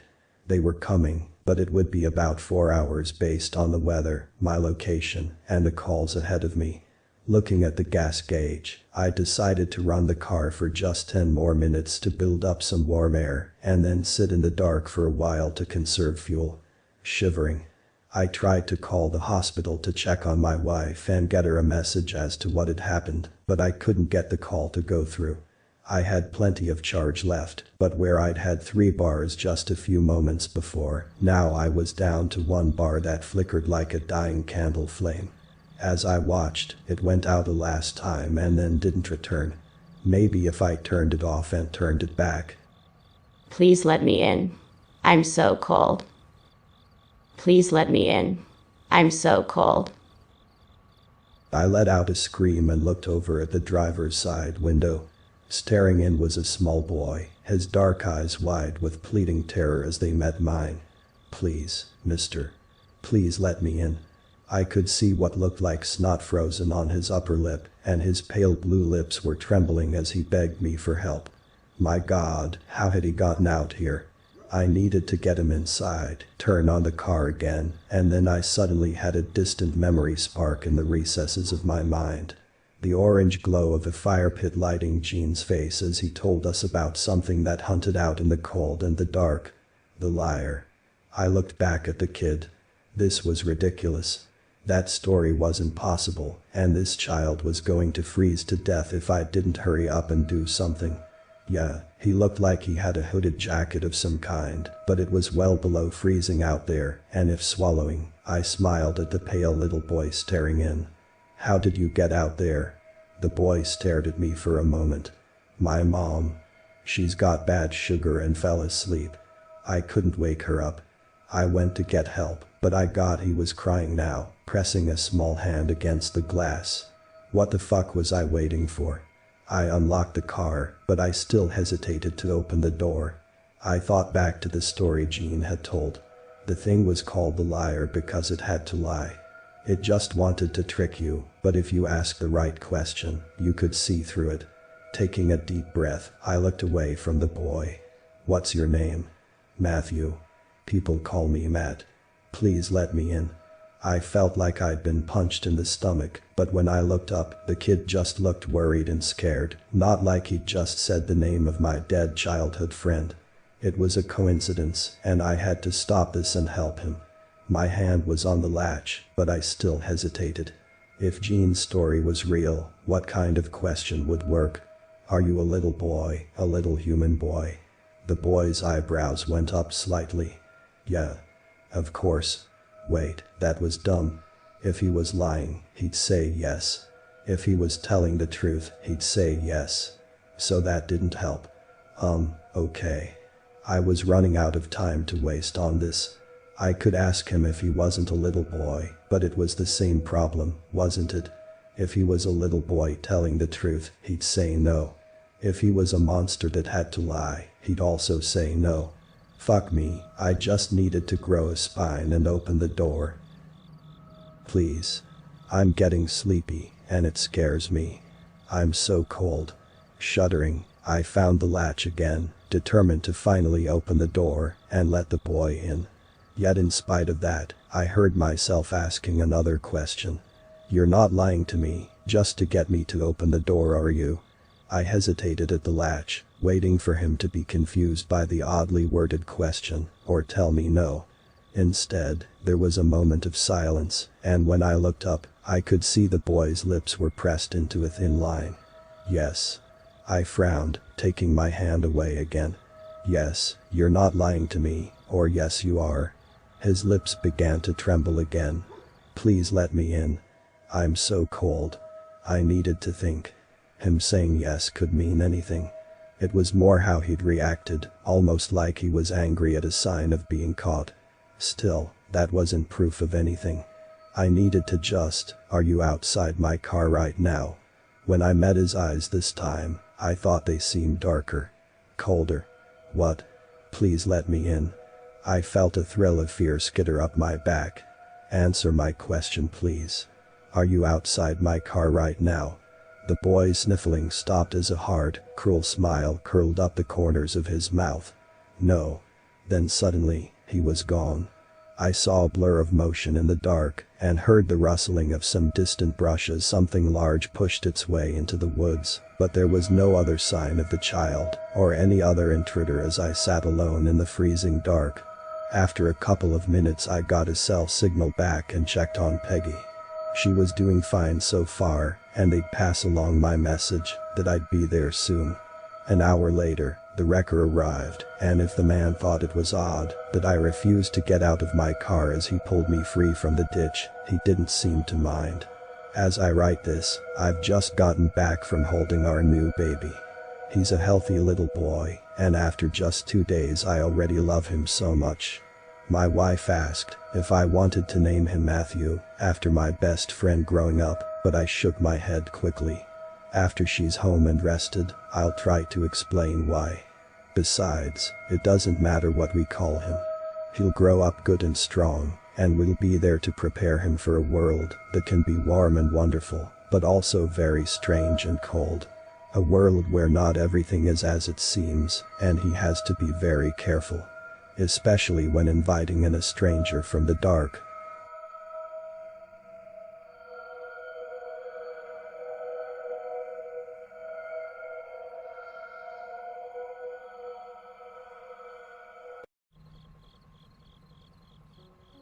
The summer before my freshman year of college, my uncle called me up and asked if I'd be willing to help him fix up his cabin during the summer's warm weather. I eagerly agreed, because I hadn't been to the cabin since I was just a little guy, so I was more than excited to go back. Plus, I was basically the only adolescent in the family, and I surely wasn't going to turn down my elderly uncle's request to help with physical labor. A week before I was supposed to head out for the cabin, I got another call from my uncle. Unfortunately, it turned out he had just suffered a pretty severe heart attack. The guy was as strong as an ox and wouldn't let anything knock him on his ass, so I was pretty surprised to hear that he wasn't going to go work on the cabin that summer.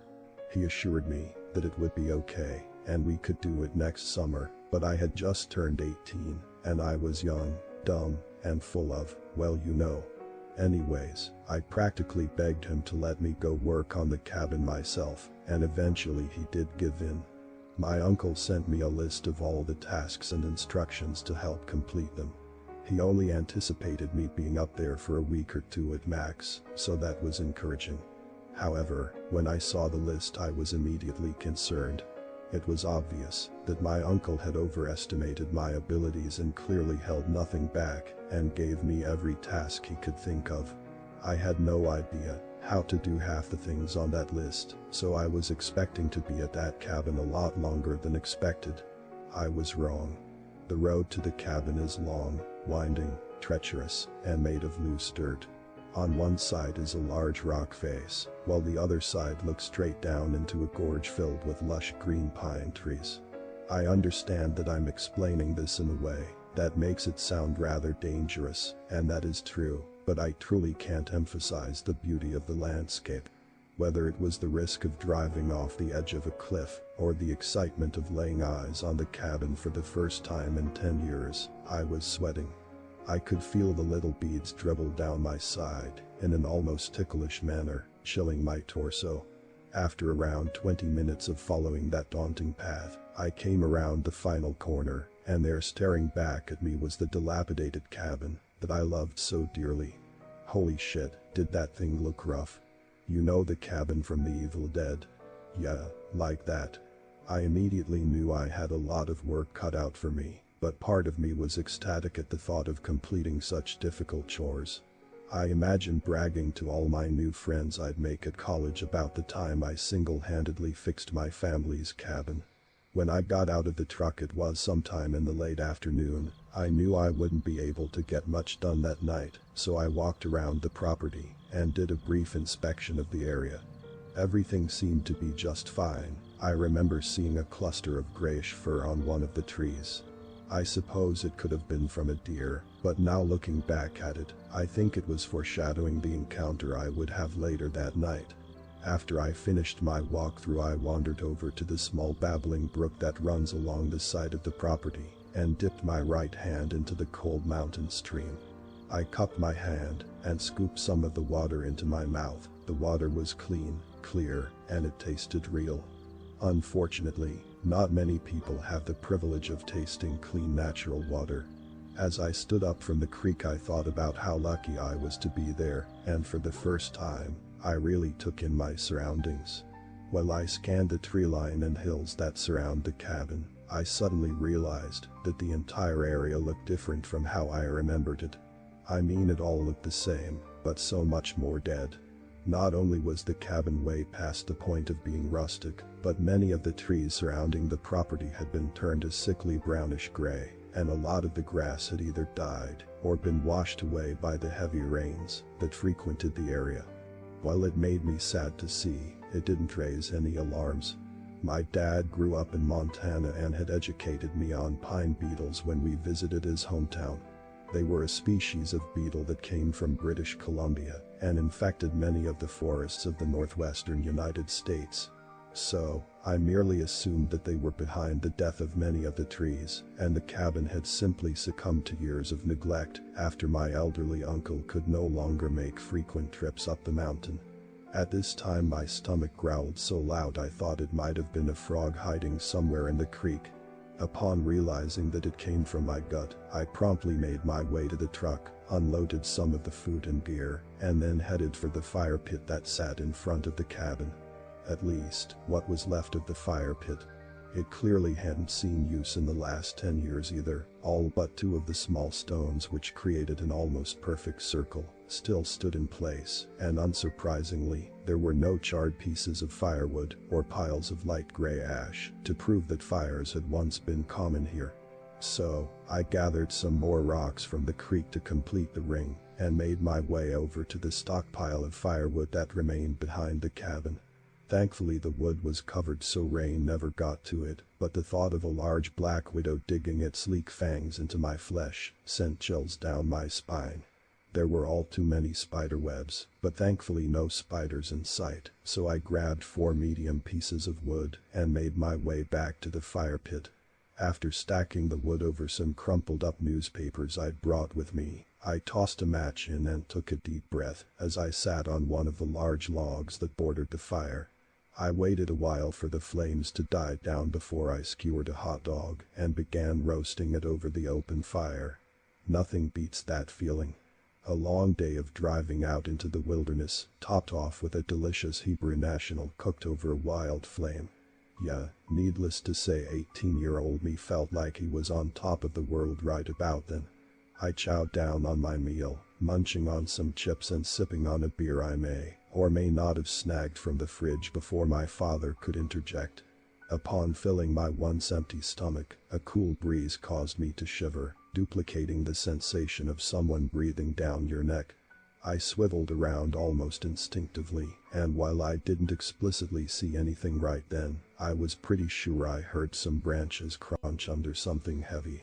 The feeling of being on top of the world suddenly faded as the true feeling of being alone started to set in.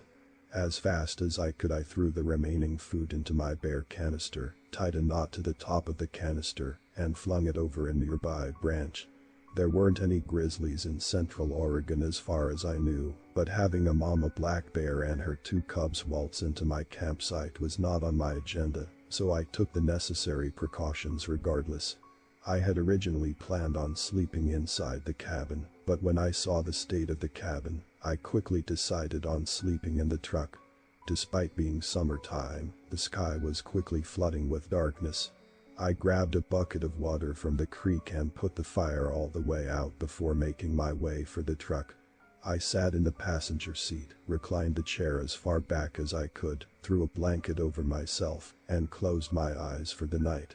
I woke up in the middle of the night surrounded by blackness and the pounding of rain against the windshield.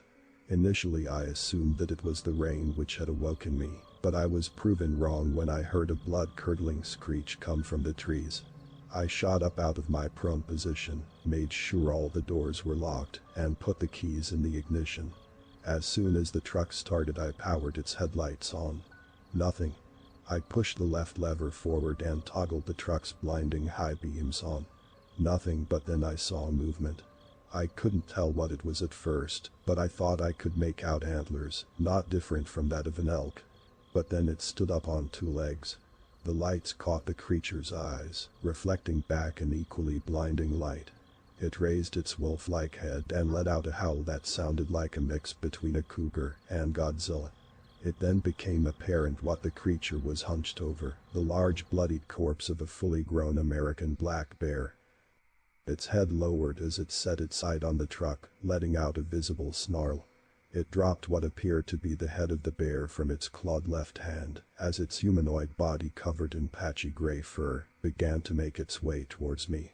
I practically jumped into the driver's seat, threw it in reverse, and flung the truck around as fast as possible, narrowly avoiding the creek and somehow not getting stuck in the muddied ground. However, my relief was short-lived when I saw the tree which sat in the middle of the road. I didn't know if the storm toppled the large pine tree, or if the creature back near the cabin was really that powerful. I had no intentions on finding out, but what choices did I have? The only road out was blocked by a collapsed tree, and right behind me was an 8-foot-tall, hulking monstrosity who just decapitated an adult bear. My questions would soon cease to matter as I heard the rush of water to my right. I got a quick glance at the brownish tsunami that had been caused by the night's torrential downpour right before the mudslide shot down the rock face and swiftly pushed the large truck over the edge of the gorge. I must have blacked out when the truck was hit by the mudslide, because I have no memory of what happened immediately after that.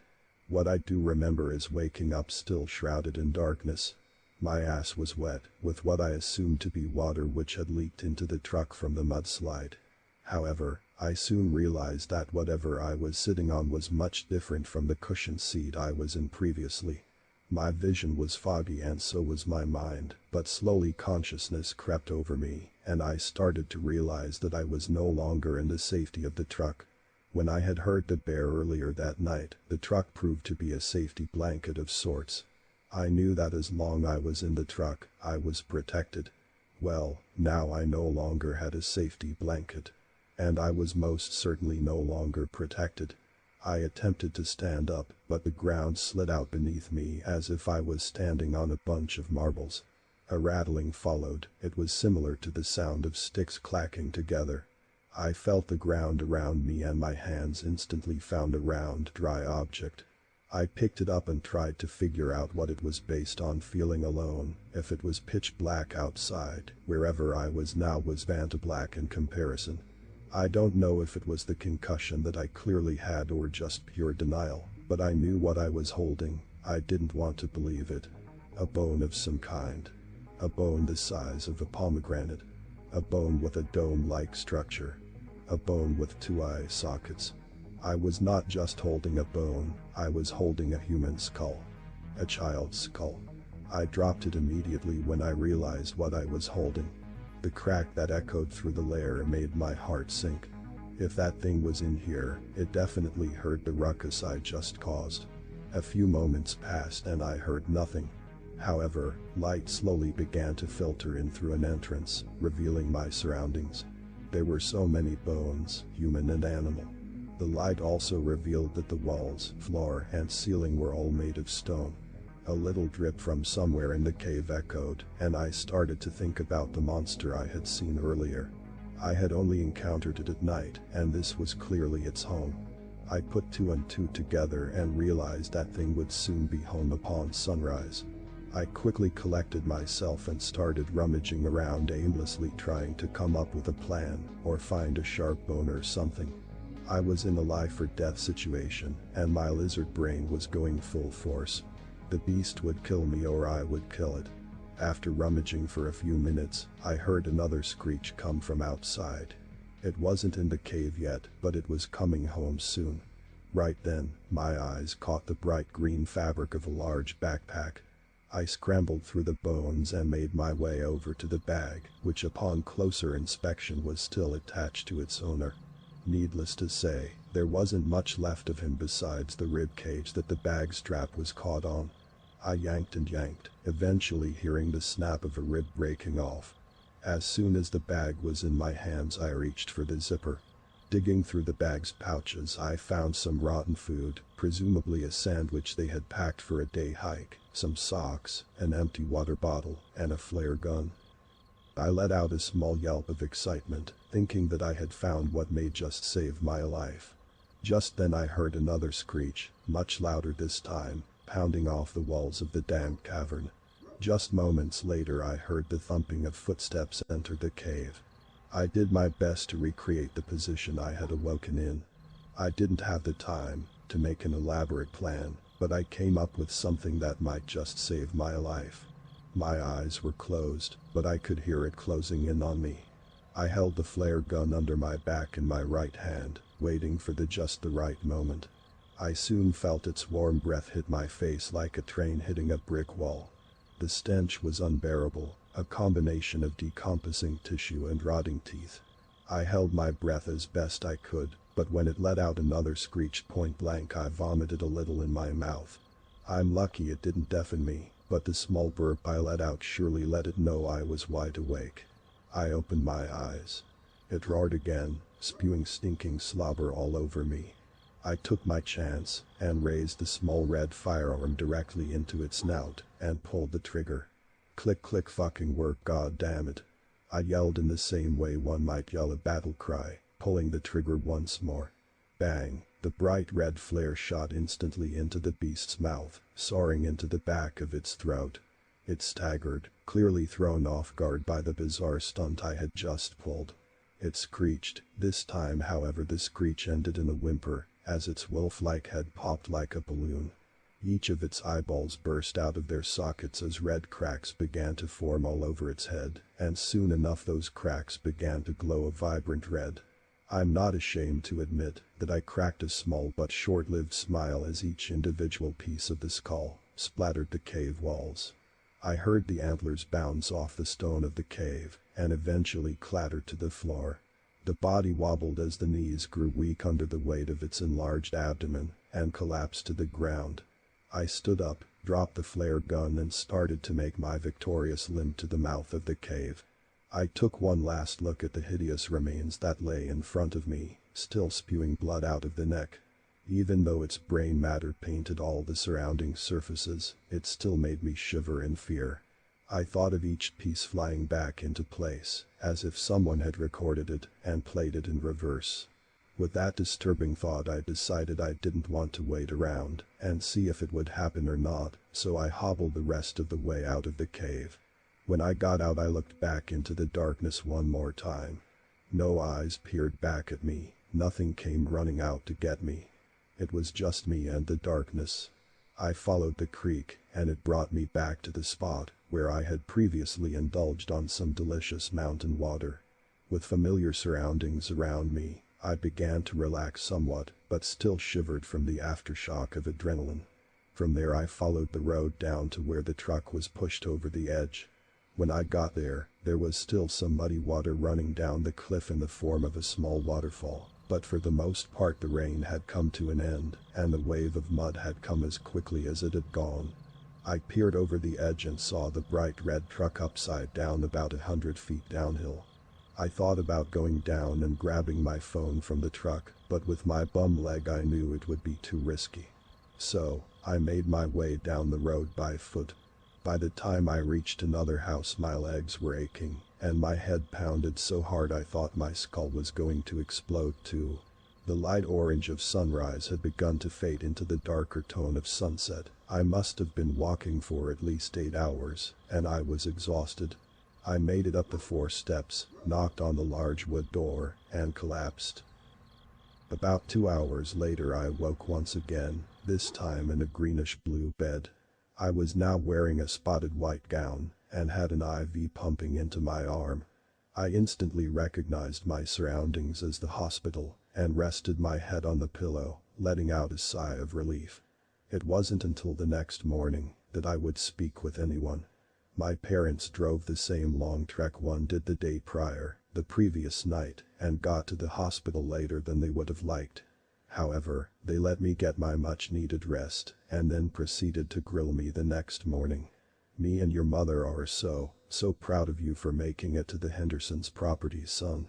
And we are so thankful that you're still with us. But please tell us what happened out there. My dad's voice shook as tears formed in his eyes. I scanned the room and saw that there were 2 cops standing on the opposite side of me. I sat up on the bed and then proceeded to tell them exactly what happened, not leaving out one detail. They were obviously very skeptical, but I had shown up on a stranger's doorstep covered in blood that wasn't mine, and as far as they knew I was alone up there. I felt like I needed to tell my story the way it happened, regardless of the fear of being judged. And thankfully, they believed me. A week later I was sitting in bed with a cast, watching movies, and playing video games, when my family was contacted by the police. Apparently they had found the cave, and the bones, and they were able to match the bones to around 30 missing campers, hikers, and hunters that had been stalked, killed, and dragged to the bottom of the cave. They claimed that my encounter was actually some feral cannibal that decided to wear an animal's head over his own. That's some bullshit, huh? Anyways, that happened around 7 years ago. Nowadays I teach biology at a community college near Seattle. That encounter changed my life forever, and not just mentally. I know the police were wrong, not because of my memory, but because I still have the foot-long scars that its claws left on my back. After my experience, apparently they demolished the cabin to prevent other potential feral people from taking shelter there, and they gated off the road. My uncle passed away a few months later, but not before I got to tell him what happened. He was astounded to hear about it, but he was aware of the cave. He told me that he had explored the cave when he was younger, only to find nothing. I recently heard of a very similar incident in Oregon, not too far from where my uncle's cabin used to be. I know that whatever I encountered is long dead, but if someone else had a similar run-in, does that mean there are more of them? I don't know for sure, but I want to find out, which is exactly why I'm going to Oregon next week to interview the victim. 3 weeks ago, Cheryl Winslow was found several miles downstream from her campsite, washed ashore the Grand Ronde River near the town of Rogersburg, Oregon. While Cheryl herself didn't sustain any injuries, save for near drowning, hypothermia, and a minor concussion, her husband Howard and 7-year-old daughter Violet were found half-eaten and mutilated among the forest floor. The bottom half of the 6'3", 195-pound man was all that was left of him, until the police noticed his left arm dangling from a pine tree. A bloody trail followed the headless torso of the child. Police labeled it as a feral human attack, the same bullshit excuse they gave me when I encountered the same creature that brutalized a man and his daughter. What it really is, who knows for sure. Based on its physical appearance and lust for human blood, a lot of you seem to think that it's a Wendigo. I don't know if that's true or if it's some other chimera of a beast, but nonetheless I appreciate the help from you guys on that last post. A lot of you provided some really insightful information. The main reason why Cheryl's story stuck out to me so much was that it was the only one I'd heard with such a high level of brutality similar to mine. Many people report seeing cryptids walk or run between some trees in the distance, or report hearing some blood-curdling scream. While these encounters might be legitimate, the gruesomeness is what concerns me. These creatures aren't some passive cryptid like a Bigfoot or a skunk ape. They are apex predators that will devour any living thing in their path. I had called Cheryl just before I posted the first part of my story, and she agreed to have an interview with me. I drove down to Pendleton, Oregon 2 days ago and conducted that interview. As you will soon see, it was thought-provoking to say the least. I recorded the conversation on my phone. Most of this post will be dialogue, so it'll essentially serve as a transcription of the interview. I know some people can be squeamish even towards textual gore, so here's your graphic content warning. Things are about to get pretty dark. Hi Cheryl, how are you today? Things have been hard lately, but today has been better than the last, so that's something I guess. You should know that it's okay to not feel okay during a time like this. I know how devastating it can be. I truly am sorry for your loss. Thank you, Peter, I really do appreciate it. Of course. So, Cheryl, I want to do this in a way that respects your grieving process. I want you to start us off wherever you're comfortable. Thank you. A couple weeks back we planned a short camping trip. The entire hike was gorgeous. The hills are so beautiful this time of year. The day was an absolute blast. Violet caught crawdads in the river, while Howard and I cooked hot dogs over a small fire by the river's shore. Hot dogs, a classic. What's your wiener of choice? Haha, Hebrew Nationals anyways. Everything was great up until we started getting ready for bed. Good choice. Sorry, what happened? When you went to bed? Howard and I put Violet to bed in her little tent and then began to change into our pajamas.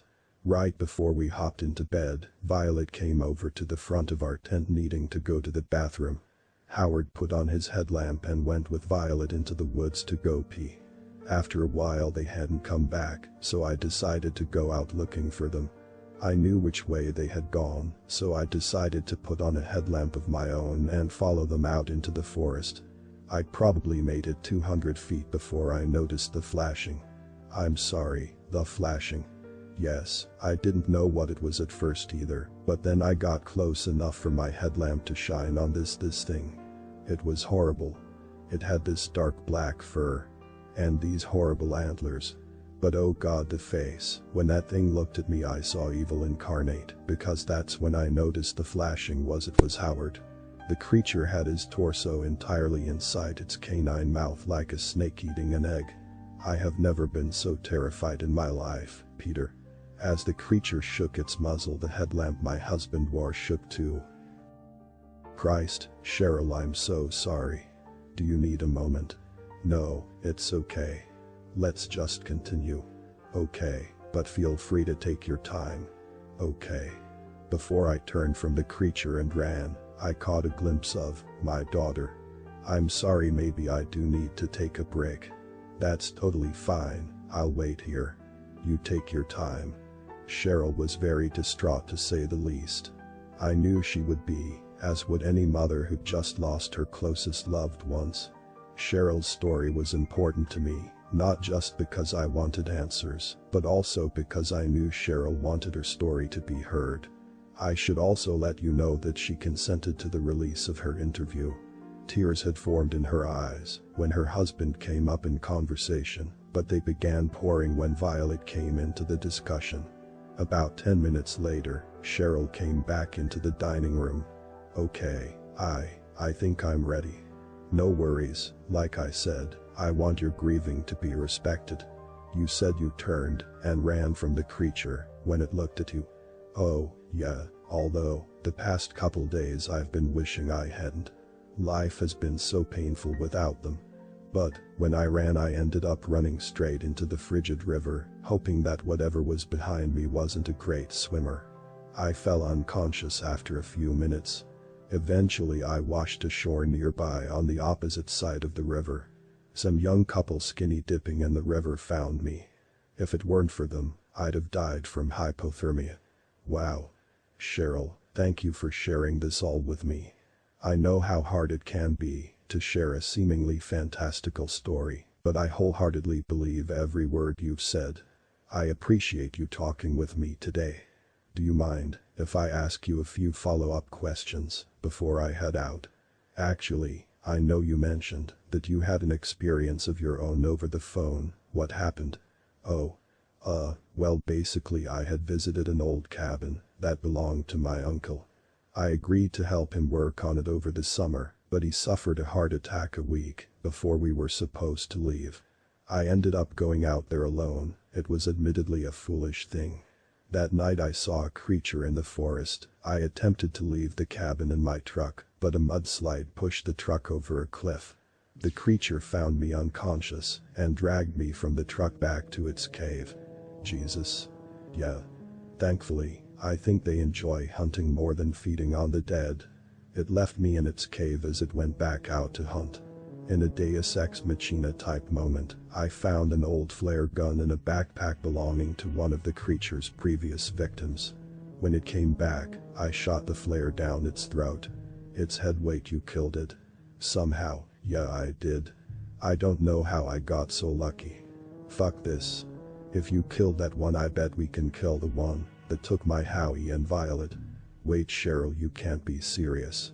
These things possess otherworldly levels of aggression and capability for violence. I know you're angry, but I can't let you put your life in harm's way after you barely got away once. I have nothing left, Peter. Nothing. My parents both died from cancer, and my younger brother was killed in a car crash 2 years ago. Howard and Violet were the only family I had. I'm not asking you to come with me, all I needed to know is that these things bleed. I stopped the recording there. After several futile attempts to keep Cheryl from getting herself killed, I offered to go out to Hell's Canyon with her to hunt this thing. No known cave systems exist near the Winslow's campsite, but Hell's Canyon is home to dozens of caverns. Cheryl is hoping that we find the right one. I don't know what I'm hoping for. Stay tuned, I'll make sure to update you guys when we get back from our expedition, if we make it back. Before I tell you what happened out at Hell's Canyon, it's with great sadness that I must tell you it is not Peter narrating this story. It is I, Cheryl Winslow. I hold a great deal of guilt. It was my fault that Peter went out there in the first place. It's my fault that he didn't make it back. Peter was worried something like this might end up happening, so he gave me his account information in case I made it back alive. I'm sorry. This is all my fault. Upon Peter's departure from my house here in Pendleton, I contacted a couple friends of mine. Rita, an old college pal and an expert hunter who also knew Hell's Canyon like the back of her tattooed hand. As well as Kenneth, a mercenary-type militant that used to be one of my husband's co-workers. He's a cook, but I knew we would need some firepower out there. Just after the interview was published, we met up at the Dalles and loaded into my Jeep Cherokee, heading for the border of Oregon and Idaho. Hell's Canyon is absolutely gorgeous.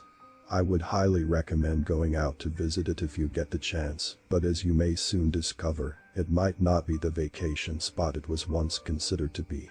We followed a winding dirt road through the hillsides, which eventually led us into a wooded valley surrounding the Snake River that Rita suggested we take. She said that it looked promising.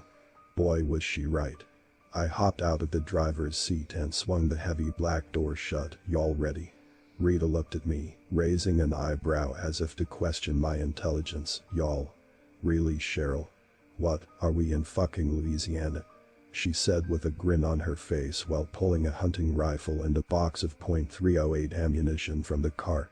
Peter chimed in, hey, this is serious. We're here. It's go time. We can't be dicking around, it could cost us our lives. These animals aren't anything to be taken lightly. Kenneth spoke up while loading his 12-gauge Winchester pump shotgun. What's wrong with Louisiana, Rita? My mama was born on the bayou, you know. He cocked the shotgun, expelling a red shotgun slug as he spit out the moist brown glob of Copenhagen he'd been chewing on. Rita glanced at me yet again, obviously suspicious of the gun-toting redneck I'd invited. Of course she was. She scoffed and began loading the large rounds into her own rifle. We gonna have an issue, Missy, Kenneth said, still glaring at Rita. Frustrated, Rita turned away from the car as she pulled the metal bolt of the matte black rifle back, chambering around. Nope. Her shortness enforcing the notion that they would in fact have an issue. Come on guys, let's get going. We're already behind schedule, Peter said sternly, slinging his pack over his right shoulder. Reaching out, he pulled a Colt M1911 from a hand Kenneth had extended in his direction, holstering it immediately. Where's mine, Kenny? I asked him, implying that I was eager to get my hands on a firearm as well, something that would almost never occur at any other point in my life. Kenneth reached both arms into the back of the Cherokee. He let out a muffled grunt as he retrieved something from the trunk. Well, Ms. Cheryl. This one, I brought just for you. Grinning ear to ear, he then revealed an AR-15 equipped with a holographic sight and a foregrip. Jesus Christ. What is this fucking desert storm? Rita shouted. Kenneth, now visibly irritated, snapped back. Do you see any ragheads round here, bitch?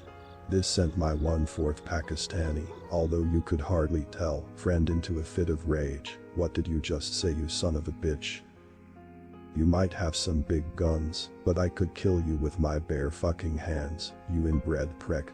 Before a fist or firefight could break out, Peter stepped in between the two polar opposites, raising his arms. Knock this shit off, you two. You're gonna have to set your differences aside if we're going to make it out of this forest alive. Lowering his arms and shaking his head, Peter scoffed as he began the trek into the woods. Come on, let's move. Rita and Kenneth gave each other one final glare before we put on our packs, following after Peter. Eventually Rita took the lead, being our Hell's Canyon expert. She led our single file line of misfits through the woods. Behind her was Peter, behind Peter was me, and behind me was Kenneth. Despite the two's altercation early on, Rita and Kenneth managed to suck down their pride, most likely due to Peter's intimidating tone. After all, he was the only one who'd managed to kill one of the creatures. If anyone knew what we were up against, it was him. Rita led us down towards the edge of the Snake River and turned around to face us. "All right, the first cave is about half a mile south of here. Are you guys sure you're ready?" I could tell that Rita had begun questioning the safety of our hunting trip. "Yup. It's now or never, let's do this," I replied, faking as much confidence as I could. I nodded my head, and Rita began to guide us southbound towards the cavern. We walked in silence. No one wanted to admit it, but fear was plaguing all of our hearts.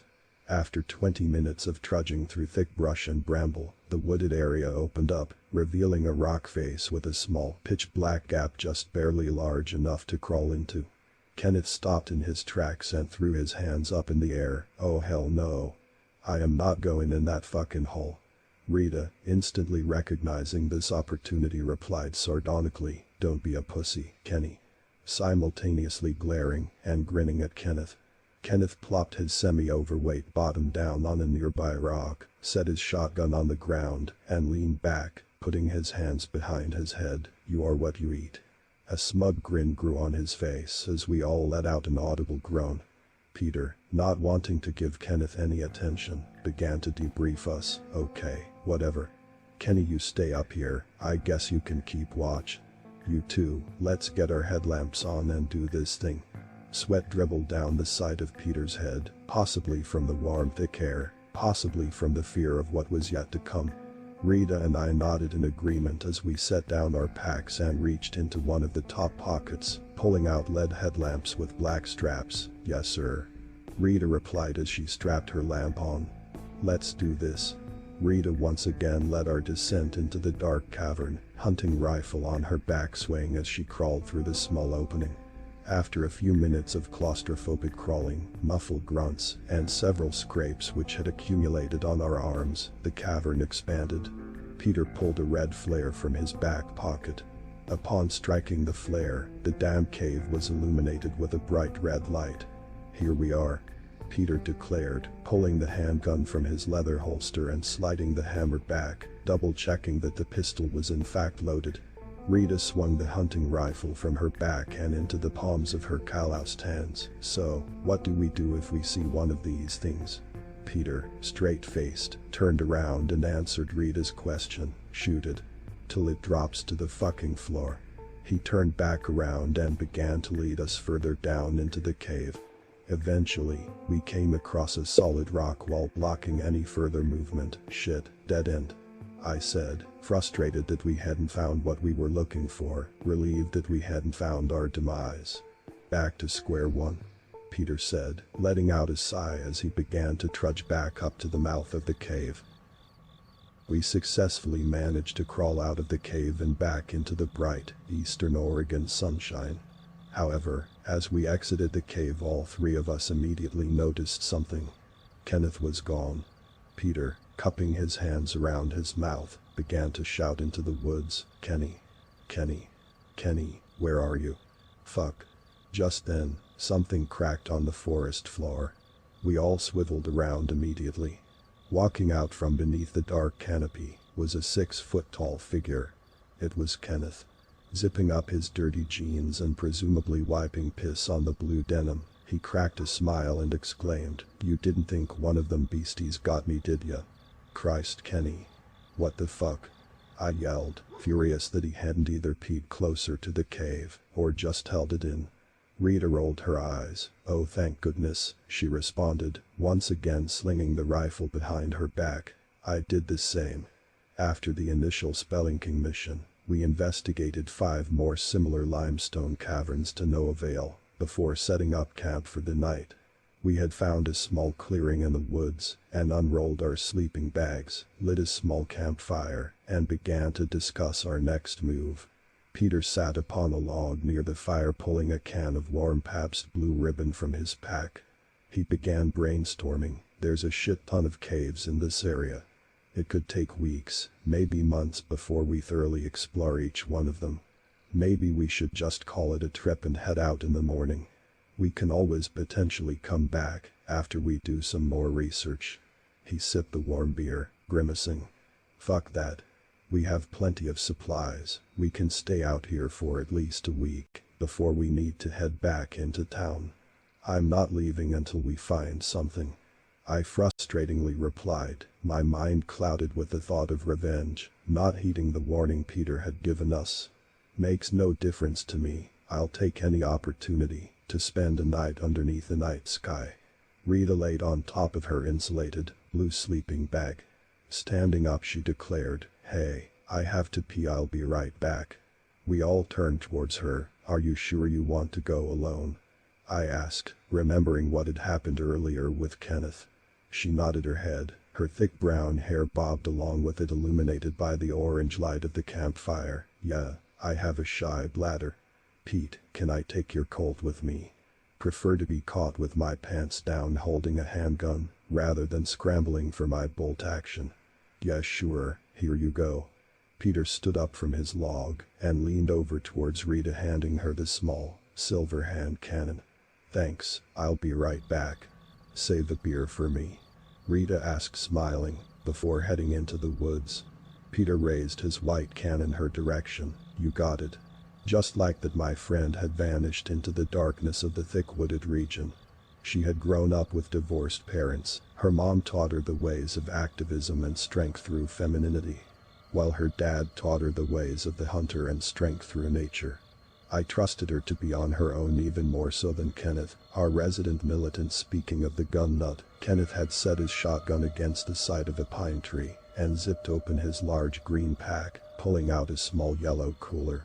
We can stay here a couple nights, but I think we need to go back to town and rethink our strategy. If we're gonna find anything, this is easily the least efficient way to do so, Peter said, taking another sip from his beer and staring at the pine needle-riddled ground. I sighed, sucking down my pride. Yeah, maybe that's not the worst idea. I kicked at the ground, sending clumps of dirt and sap towards the campfire. Kenneth pulled a square, yellow, plastic package from his cooler. Ripping open the package, he pulled a stick of cold meat out and slid it onto a stick he'd sharpened with his pocket knife, raising it above the crackling flame as it began to sizzle. Shit, not a bad idea, Kenny, Peter said while also reaching into his pack, pulling out a small Ziploc baggie with a turkey sandwich inside. You should eat, Cheryl, you'll need the calories. Peter held out half the sandwich in my direction. Accepting the small meal, I replied softly, thanks. Are you sure we ain't just hunting a lost grizzly? Kenneth questioned, slowly looking up from the fire towards me. Infuriated, I laid into him. What the fuck, Kenny? You and Howard were close friends, and you're gonna sit there and say that a bear did that to him? Fuck off, you've been nothing but intolerable this entire fucking excursion. I don't even know why I asked you to tag along. I moved my gaze from Kenny's alarmed face to the dirty ground beneath my feet. Damn, well, sorry, is all Kenneth had to say, before a sound that can only be described as an audible version of the Holocaust rattled through the forest. Peter dropped the sandwich in shock and scanned the forest as Kenny's face grew ghostly pale. We then turned to face the thudding coming from behind us. We all swung our bodies towards the stomping, and in similar fashion as earlier in the day, Rita burst through the dark forest's edge.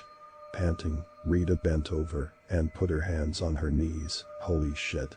What the fuck was that? Frozen in fear, none of us had time to answer her as a hulking shadowy mass slowly formed behind my dear old friend. The same shadowy mass that killed my husband and daughter. Confused as to why we hadn't responded, Rita began, What's before she was interrupted.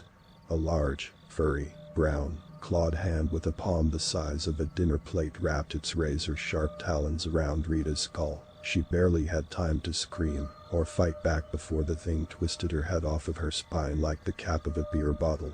Her lifeless body fell to the ground with a loud thud. Her head, eyes rolled back, still in the clutches of the beast's left hand. The monster tightened its grip around Rita's skull. A wet crunch let out through the air as her head was reduced to pink mush lined with dark hair. Oh fuck. Let's get out, Kenneth shouted.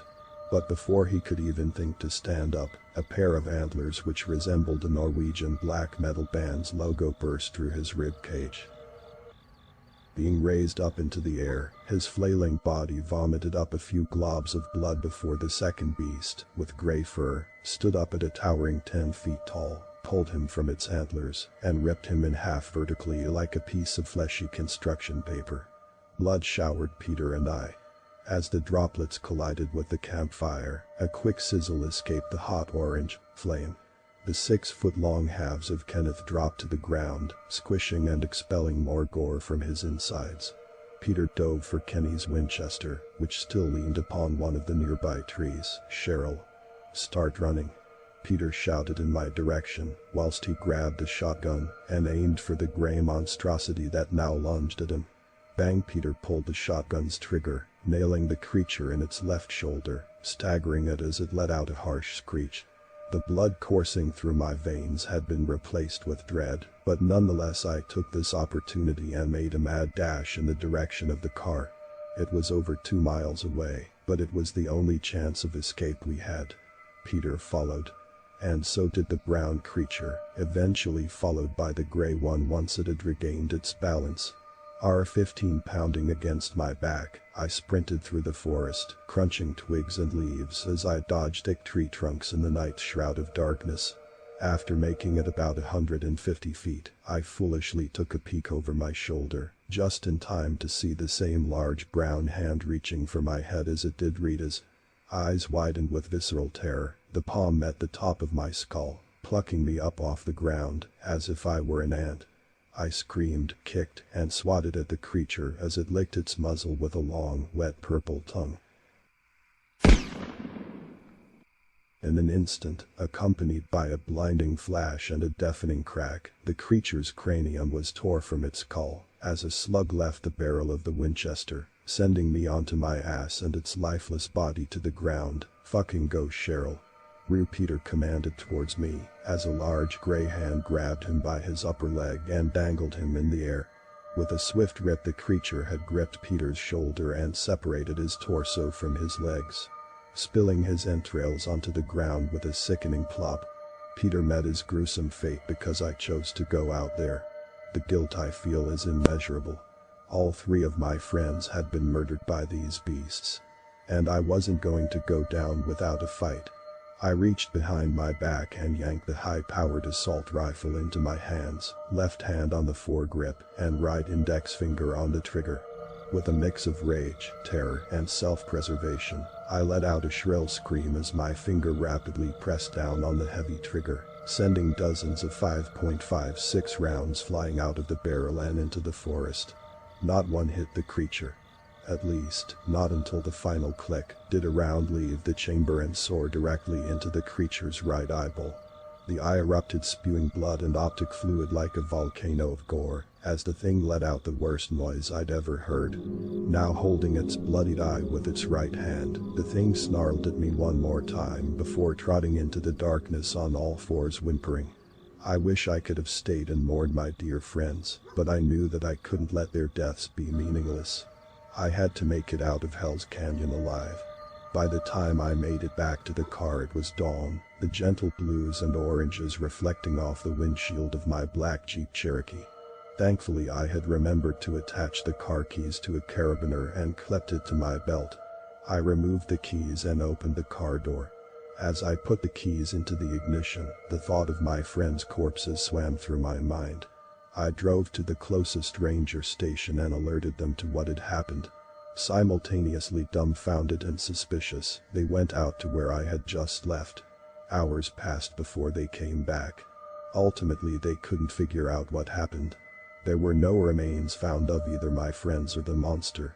Just 4 red grease marks on the forest floor. I wish I could give you a happy ending to this story. I wish I could tell you it's safe to go into the woods, but I cannot in good faith do either. I'm sorry for all of this. Please, beware the creatures that roam eastern Oregon. They've taken everything from me and they'll just as quickly take everything from you.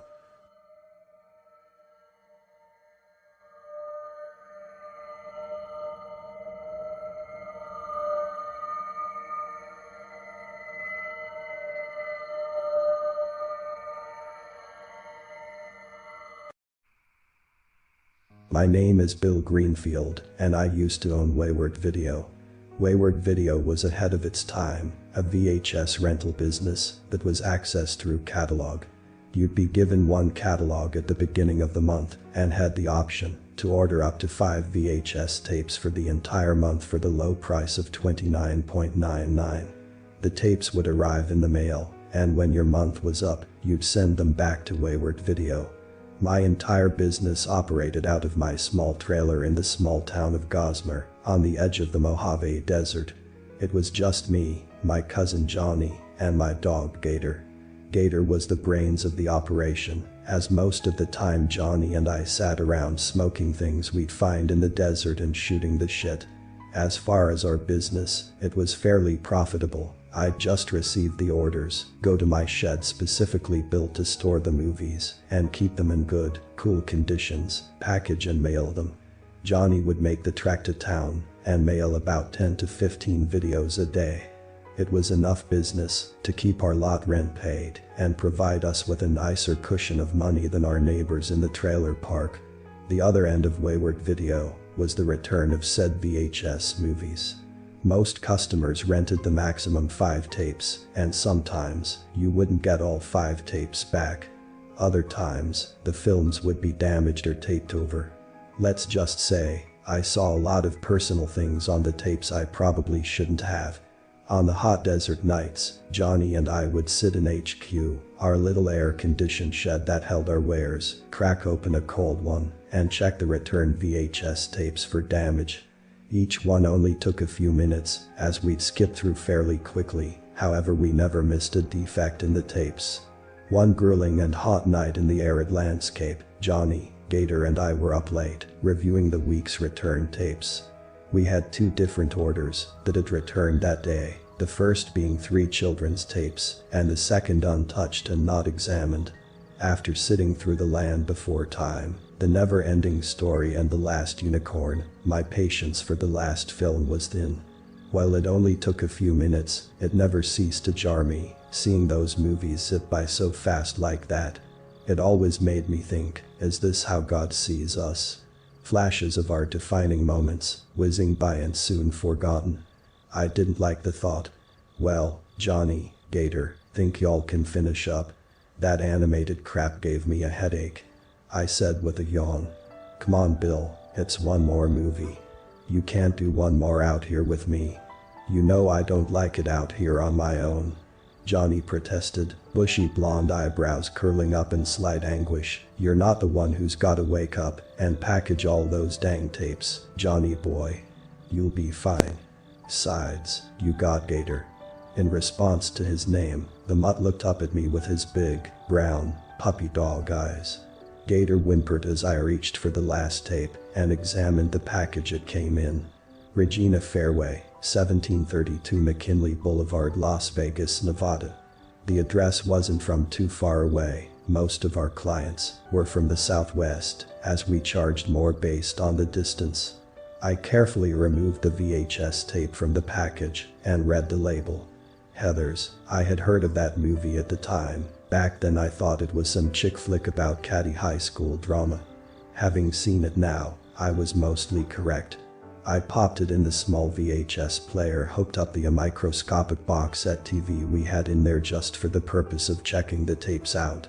Have fun with this one, and don't worry, I won't tell anyone you like this kinda stuff. I said with a laugh, turning to leave. Screw you, man. I heard as I took my leave of the shed. As I stepped into the oppressive heat, I mused to myself about how well Johnny and I really were doing. Right now, our idea was still small, but we really had the potential to change the game. For the time, our service was way ahead of the game. There was no streaming, and not everyone wanted to trek to Blockbuster or Mammoth Video every day for a film. I glanced at my shed, light from the movie screen slipping through the crack of the door frame. The hum of the air conditioner doing its job satiated my need for peace, and I made my way to my trailer. I walked through the hallowed halls of the bachelor pad sanctuary I shared with my cousin, and descended to my haven. My waterbed called to me in a siren song, and I stripped down to my whitey-tighties and clambered in. Morning came like a crashing wave to a serene shore, and I woke feeling great. I did make note of the fact that my mud had never joined me that night, but wrote it off. "Gator," I called, hoping to see the hound bounding down the narrow hallway to my room. Nothing. I frowned deeply and got dressed for the day. When I was done, I went to knock on Johnny's door. His door was adorned with an employees only sign he had stolen from a diner we frequented as teenagers. When no response to my knock came, I gingerly opened his door. The odorous waft of his room hit me before the realization that it was empty did. This was weird and set off an alarm. Johnny never woke before me. He was always up until 2 or 3 in the morning watching those personal videos we found, drinking beer and smoking whatever he found to his liking. Worry swirled inside me like the bubbles in Johnny's lava lamp he had forgotten to turn off. I must take a moment to emphasize how important Johnny was to me. Johnny wasn't just some cousin I had bunked with for convenience, he was my best friend in the world. His parents wandered off into the desert to get high on paid when he was a boy and never came back. My family welcomed him into ours like he had always been there. Johnny had spent everything he ever earned or inherited helping me start Wayward Video, and despite his lack of hygiene, intelligence or wit, Johnny was a good man to his core. I couldn't see Johnny getting up and leaving in the middle of the night for any logical reason, and where we live, that's not too bright of an idea. A thought struck me at that moment that put the panic to rest. The dumb drunk idiot probably fell asleep in the darn shed, and that's where I'd find Gator too. I sighed and set myself on the path to the shed. Approaching the shed, I took a moment to examine the exterior as something seemed off about it. No hum. There was no air conditioning.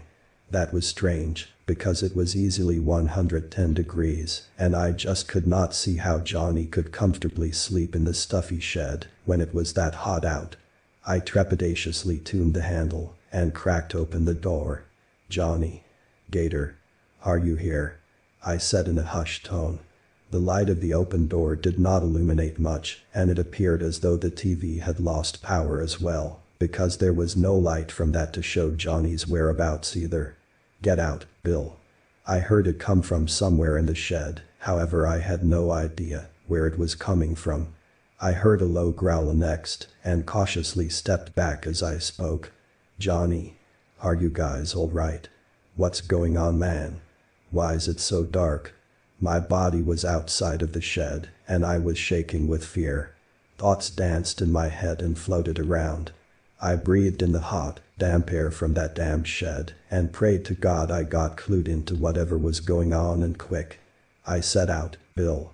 I heard Johnny scream as the shed door slammed shut. This was so out of character for Johnny. Even when he was mad as a hornet he didn't raise his voice like that. The words he spoke were dripping with so much anger and hatred toward me too. I was simply bewildered. I then thought of my poor dog, that he could kill him, and surely he didn't have any water. If my cousin wouldn't let me help him, at least I could help Gator.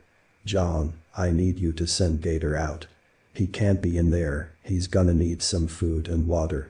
In response, I heard the unmistakable growl of my dog, the kind of growl Gator used the one time a coyote was walking around our trailer. I huffed and stomped off, going back into my home. I prepared a small lunch for Johnny for when he decided he was going to start acting like a person again, grabbed some bottles of water and some food for Gator. I grabbed the keys to our shared truck and headed outside. I set the items outside HQ and knocked. "Look man, I don't know what you saw, or if it was the joke I made, but I'm genuinely sorry. I'm worried about you and Gator. I put some food out here, some water. I'm headed to town, gonna stop orders for the month, we can take a break from all this. Rest up man, we'll talk when I get back." And with that, I trudged to the orange Dodge parked next to our trailer and left. Downtown Gossamer was only 20 minutes from our small trailer park, and not too rough of a drive, however it was separated by a desert. Staring into the desert, some say you see things, but in all my years, I never experienced that. I truly believe that the empty landscape forces one to look within themselves, and most folks would rather see a little green man than deal with inadequacy. The cacti dispersed and led into small buildings, which melted away into bigger ones, and soon I was in downtown Gossamer. I parked my truck in front of the post office, grabbed my ledger that lived on the passenger seat and headed inside. When inside, I wrote a newsletter to all 187 of my recurring clients, explaining that an incident at our warehouse would cause us to shut down operations for 1 month to complete repairs. While this was horse crap, I didn't want to tell them that my cousin was having some kind of breakdown. I made copies and sent them out to our mailing list.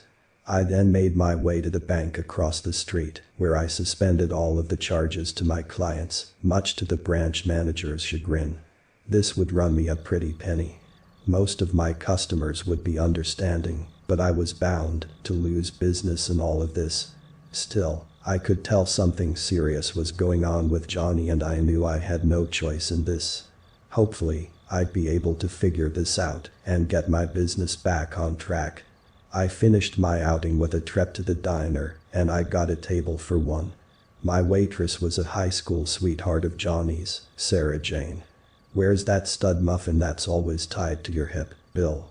she said in a flirty tone. Well, sick, I suppose," I said nervously, not wanting to out Johnny as a budding lunatic. "That boy could never hold his liquor. Tell him I said hi, won't ya?" "Of course, Sarah Jane. Anything for a sweet girl like you," I said, regaining my charm.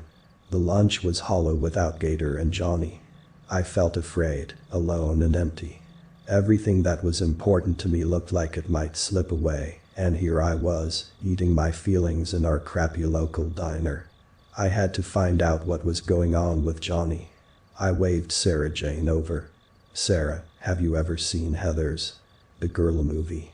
She laughed a bit. "Why, yes I have. Luann and I saw it at the Cineplex 10. It's not that much of a girl movie." "What about it?" "Well, is it real messed up or something?" I said, cautiously. "I wouldn't say children should watch it, but a big ol' man like you should be just fine." "What do they call it?" "PG-13. Couple people die, but no blood or nothing." "Does this have something to do with your VHS store?" "Yeah, I paused to think of a lie. "This lady wrote me a letter saying it made her kid act weird, that's all." "Well, then he was probably already soft in the head. The movie is fine. Don't feel bad." That sentence made my heart sink. Was Johnny soft in the head? I didn't think so, but something was wrong with him. I finished my meal, somber and scared. Leaving Sarah Jane a hearty tip, I made my way to my truck and headed home. The desert called to me on my ride home, the wind howling and pushing against my truck. As I approached my trailer, I made note of the air conditioner loudly whirring from the shed, and the items I had left undisturbed. Anger filled me as I ripped open the door to my truck and stormed to the shed. "Johnny, enough of this. Get out of there," I said sternly, approaching the shed. I didn't bother to knock. I busted right through the door and forced myself into the cool, damp shed and smelled Johnny before I saw him. The smell was that of human and dog waste, topped off with a light nuance of sweat. The shelves upon shelves of VHS tapes were all torn down, tape spewing out of them like a disemboweled cat. Our stock was completely destroyed. Then my eyes fixed to Johnny and Gator. Both sat in front of the TV, eyes fixed to every movement, and both of them growling softly as I approached. Slowly, I walked closer to them, the smell assaulting me with each step. I reached to Johnny, but before I did, his head whipped in my direction. Gone were the baby blue eyes, soft and gentle. Johnny's eyes were angry and bloodshot, his face pale and skin tight. It was as though in the day he had been in here, he had changed immensely, succumbing to malnourishment and looking as though he hadn't seen sunlight in years. Johnny's curly blonde hair was stringing and ripped off in whole chunks, his face covered in scratches as well. It looked like my cousin was wearing a goddamn Halloween mask. It was then I noticed Gator. his full, multicolored coat now thinning, mangy, and red with bite marks. My heart broke seeing both of my companions like this. My eyes glanced to the TV. I needed to see what kind of film justified this. As I said, I have since watched Heathers, and I know that what was on that TV was definitely not a teen angst movie. The screen showed these images I will never forget. It was CCTV footage of a basement. In it, two people were chained up to a wall. A man and a woman. It took me longer than it should have to recognize the pair. Uncle Jamie and Aunt Margaret, Johnny's parents, the ones who disappeared years ago. Was this movie some kinda hoax? Someone sent in a movie, pretending to be a customer to get a laugh out of us. I didn't understand where they could have gotten the footage though. None of it made any kind of sense to me. The TV emitted the screams of the couple, begging for help, crying and wailing. Then the screen went dark, and it appeared as though time had passed as now Jamie had a beard, and the pair both looked gaunt. Something entered the room. It didn't move like a person, and the camera couldn't really capture its movements. The creature went over to Margaret, slinking all around her, and she sobbed as it did so. She whimpered something about how they were hungry, and the creature laughed in a low tone the microphone on the camera could barely register. Jamie protested loudly as the creature dragged a talon-like finger down Margaret's shoulder blade and removed her entire arm from its socket. Blood gushed out of her empty shoulder, and Margaret gurgled on the spit from her own sobs. The creature took the arm and placed it before Jamie, and then unshackled him. Jamie's lithe form launched toward the creature, but before he could spear it, it had dissipated into a gray mist and left the pair. Another dark screen transitioned into what must have been days later because Margaret was gray and dead on the floor of the dingy basement, and Jamie was looking awful. The man aimlessly chewed on the last remaining bits of Margaret's arm, and with a shameful gaze, he looked at the camera and said more. Another transition, more of Margaret was gone, and Jamie was even thinner, and his skin lacked any color. Much like Johnny before me, Jamie's skin was tight, and his hair was clearly ripped out. The final scene was Jamie, at the end of his restraints, screaming at the top of his lungs, looking nothing like the man I remembered from family gatherings. His eyes were massive, body completely naked, every bone showing, and his arms had elongated, now reaching the floor even when he was standing tall, and he used them to navigate the small basement. When he screamed I noticed that his mouth was a perfectly circular hole, skin tight, revealing needle-like teeth. The film ended with Jamie forming one sentence in a low, raspy voice that sounded more like an animal imitating a man than an actual human being. "Find Johnny." That brought me back to Jamie, growling and moaning as the movie ended, reaching an arm that seemed just a little too long to rewind the movie and start it over. "Hey, come on, let's go," I said as I reached for Johnny, desperate to get him away from the cursed movie. As my hand reached for him, Gator growled and lunged for my wrist, biting it hard. The dog seemed stronger than I remembered and dragged me down to the ground. Before I realized what was happening, Johnny too was on top of me, his flat teeth sinking into the soft flesh of my cheek. I could hear the flesh rip from my face and could taste the blood fill my mouth as I snapped into action. Self-preservation kicked in, and with my free hand I yanked the cord that powered the AC toward myself, knocking it from its perch on the wall and down onto Johnny and I. It fell with a big ol' thud, and I heard a sick crack as it snapped something inside Johnny, some kind of bone. And before you judge me, no, it did not kill my cousin. It sure did stop him though, and it shocked the dog enough to get him off of me. I sprang to my feet. With one hand I grabbed Gator by the collar, and boy did he thrash about. With my other hand, I clutched my bleeding cheek and tried to stop the flow of blood. I ran from that hellish shed and into my truck, slammed Gator into the crate we kept for him in the truck bed and got behind the wheel. The engine came to life, and so did my dear cousin as I heard a screech and saw something with long arms, gray skin, and a taste for my flesh emerge from that shed. I heard Gator howling from the crate, and I heard monster screeching as I tore through the dark deserted roads leading to Gosmer.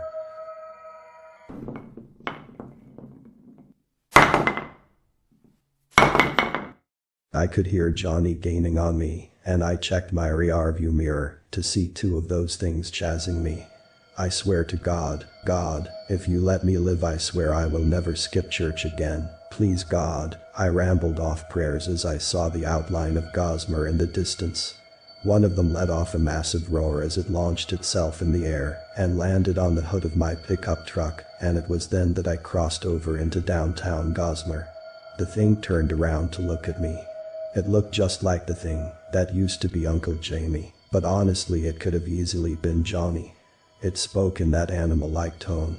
"We'll find you, Bill." And as it finished its sentence, my truck crashed directly into the post office of downtown Gossamer.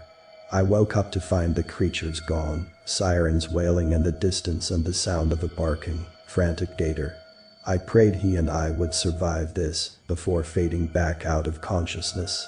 I did walk away from this all alive, but not free. You don't get to have your cousin go missing and crash into the post office without some kind of repercussions. I told the cops it was meth. That was a lot better than telling them my cousin tried to eat me and disappeared with his father into the desert, probably to eat some other poor guy. Gator was alright from the accident miraculously, and he ended up shaking that mange and acting like a normal dog again for the most part. I went away for a few years. While I was gone, Sarah Jane kept an eye on him for me. Gator was different though, skittish, anxious, and afraid to leave my side. I did only about 3 years in prison, but a lot had changed while I was gone. My company was long forgotten about, and no one would trust a meth head enough to do business with anyway, so it didn't really matter that much. My truck was gone, my trailer turned into an actual meth den, and even most of the surrounding trailers had moved on. After I was released from prison, the first thing I tried to do was track down Regina Fairway, the woman who had rented Heather's. I went to her address in Las Vegas, only to find a condemned house. After a trip to the local library and a couple hours spent looking for any news on Regina Fairway, I found a newspaper article. Regina had been found in the desert, ripped limb from limb with no explanation for how she got there in the first place. The crazy part was, she was killed one day before everything went down with Johnny. I then returned to Gossamer with a succinct goal in mind. I visited the site with Sarah Jane and Gator. I didn't want to go alone, and she was the only thing close to a friend I had anymore. Also, Sarah Jane had her daddy's gun as I was not taking any chances. We approached the undisturbed shed, and I spoke softly to Sarah Jane. If my trailer is a crack house now, why is my shed the same? I suppose it's kind of disturbing. Really bad vibe coming from it. Sarah Jane said, reaching for my arm, clearly spooked. It looks like the police left it how they found it, I said as I crossed the threshold. Gator whimpered and stayed at the entrance. I think he understood what I was looking for and didn't want any part in it. I approached the VHS player, unplugged it from the wall, and picked it up. This is all I needed. Shocked, no one took it. Ain't nobody wants it. It's probably cursed, Sarah Jane said. I need to know if what I saw was real that night. And with that, we went back to Sarah Jane's house. We settled down, made sure all the lights were on, and Gator was in the other room, and turned it on. The VHS booted up, and the start screen to Heather's appeared. I didn't know what to make of it, and I still don't, but I knew then I needed to move on from Gossamer. I knew I would never understand what happened to Johnny. I said goodbye to my dear friend Sarah Jane a week later, and found myself an old RV to travel in, and took to the road, truly wayward for the first time. Some folks say you see things in the desert. I used to think it was because they couldn't process all of that empty space, so they imagined little green men. As I left the Mojave Desert behind, the wind howled alongside Gator, the cactus thinned out into sprawling empty land, and two creatures ran parallel to me off in the distance, watching me leave Gossamer behind. I haven't seen them since that night I left the desert, and now it's been 30 years. I'm still wayward. Gator is sadly long gone, but he had a long life with me. I never sought companionship beyond him, as I knew I'd have to live my life of the road. You see, every time I settle down somewhere for too long, I see my dear cousin and uncle somewhere off in the distance, and every time, they get a little closer. They howl at night, demanding my attention. My name is Bill Greenfield, I am 54 years old, and I am wayward. I have been chased by something that is now referred to as a rake, and its daddy for 30 some odd years. I am from a time before streaming, the internet and all that. I have lived my life as a loveless vagabond, chased by fear and inevitability. I am posting this here, because I am done moving. Tonight, I return to Gossamer, and there I will stay. If Johnny comes for me, so be it. I am done hiding.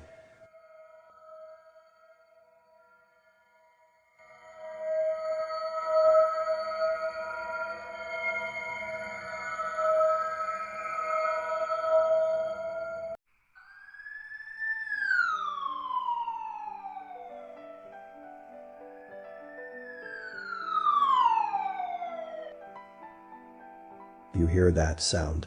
Yeah, the sound of the sirens. I have to remind myself every time I hear them that it's just a test of our national emergency warning system, although a part of me will always remain skeptical. Growing up, I had an idealistic childhood. We lived in a small fishing town that had been founded in the late 1600s off the coast of Maine, littered with historic architecture, and the sweet scent of the sea mixed with the scent of the bakery every morning to greet the residents. My family was among the slightly better off in the town, so there wasn't much we didn't have, and my parents showered my little sister and I with love every chance they got. Our father would take us down to the coast to collect seashells for our mother, to then use in little crafting projects of all types with the two of us later. My favorite thing to do was to close my eyes and feel the wind bellowing up off the sea, whipping around me, and listening to the rumbling of the waves crashing ashore. Living right on the coast meant it wasn't uncommon that we would be hit with rainfall coming inland from the sea. On occasion, when the storms were particularly extreme, the sound of the sirens would slowly start to blare buildings into a crescendo, only to climb again and again, ensuring that along with bellowing thunder and crashing rain, our ears were ringing with the severity of the sirens. I never liked when these storms happened. My little sister seemed to be excited by them. She would often ignore our mother's orders to stay inside and run out into the backyard to jump in puddles and spin in the rain. Our father often did nothing to discourage this. On occasion he even cheered her on. I think he enjoyed the storms too, and the energy they brought. The day those things came ruined everything though. I remember that our mother and father had been home together on vacation from their jobs, and we were spending the time together. That morning Mom had made a huge breakfast spread, and our father came marching down the stairs, shouting, "Where are my two favorite skippers?" My sister and I ran up to him, hugging him, and then we all sat to enjoy the breakfast laid out in front of us. That's when it first happened. We heard that all too familiar winding up of the siren leading to a bellowing tone, signaling that we should take shelter. Looking bewildered, our mother shuffled quickly to the window, commenting on how it was a beautiful day out. Dad was quick to dismiss the siren as a fluke, and we continued to go about our morning as usual, just with the siren now humming in the background. As the day progressed and no news came about the sudden and out-of-place siren, we were growing antsy. Our father finally decided he had had enough and donned his faded blue baseball cap and bounded down the street into town, determined to get to the bottom of things. Hours had passed and he hadn't returned still, and I could almost swear there were more sirens now, all blasting their song in different directions. As the sun began to set behind the horizon, our mother grew impatient, waiting for our father to return, so she told us to stay put and watch some TV until she returned. She set off into the twilight of the evening in the direction of town. About 10 minutes later was when we saw the emergency broadcast come across our TV. The TV stated a simple pre-recorded message to stay indoors and to shelter in place and await further instructions. This caused my stomach to drop and my throat to tighten up. There I was with my younger sister alone in our house, not knowing where our parents were, having every scary thought possible running through our minds. That was when we heard what sounded like screaming coming from down the street towards town. Jumping to attention, my little sister rushed to the front door and bolted out into the porch, with me following close behind to get her to come back in. When I caught up to her, I found her staring out onto the shoreline across the road with a frozen, confused expression on her face. I slowly lifted my gaze from her to where she was staring. That's when I first saw it. A massive creature bounding its way slowly up the shoreline as waves crashed against its thin, jagged legs. This monstrosity was at least 40 feet tall and looked somewhat human in shape, but far too large and jagged. I could barely make out its features in the dwindling sunlight, but I was able to see it was covered in skin that looked the color of rust, and its arms were almost the length of its whole body, almost reaching the ground, where its hands were covered in what looked like wires and jagged metal. The head was what made the least sense to me in that moment. It seemed to be two sirens placed on a slim pole, each just off center of the other. The openings seemed to be filled with sharp teeth covered in some type of rusty liquid, with a long snake-like tongue protruding out of each, as though it was tasting its surroundings.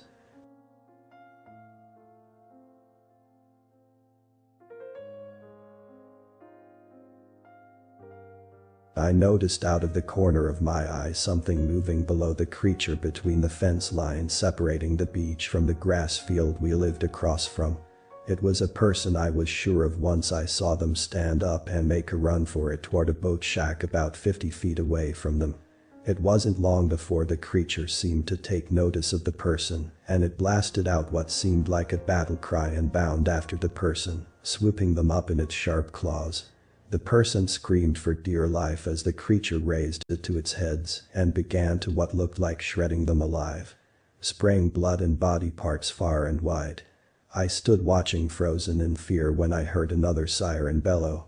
Turning quickly, I saw another one of those creatures drifting down the road in our direction. Thinking quickly, I grabbed my little sister by the arm and rushed inside, where I then locked all the doors and turned off all the lights. My sister and I quietly headed into the small fruit cellar we had, with a blanket and an old camping lantern. My sister found a way to fall asleep through the booming sound of the sirens and the screams coming from above us.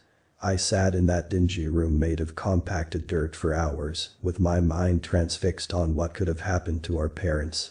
As dawn approached, the sounds of the night before seemed to have completely subsided and were replaced by the morning songs of the birds and the calls of the seagulls. We made our way out of the fruit cellar slowly so as to not make any noise. We pushed open the front door slowly, staying low enough to be under the cover of the railing along our front porch. Lifting my head above the railing, standing completely still and maybe only 30 feet away, I saw the creature from the night before, but this time I saw many of them looming still above the canopy of trees and jetting out front the water along the shoreline and standing completely still between homes down our street. I heard a rattling coming from a few houses over and realized it must have been the neighbor's pit bull. There was a loud crack, and the barking grew stronger and closer as the dog came into view. I could see the creature start to stir as the dog got closer. Once the dog was roughly 50 feet from the creature in front of us, it jerked, suddenly crouching low before releasing a booming siren, sending my sister and I shuffling back against the house and the dog bounding the opposite direction. The sound the creature made seemed to have woken the others, because one by one, we heard the winding of a new siren, joining the choir of beastly calls. The dog managed to shimmy itself into a storm drain, just as the creature reached its long thin arm to grab it. Quickly, once the animal was out of the creature's sight, it returned to a still position, and the sound of its siren faded out, followed by the others. Silence washed over us again, and I whispered to my little sister to head for the door and go back inside.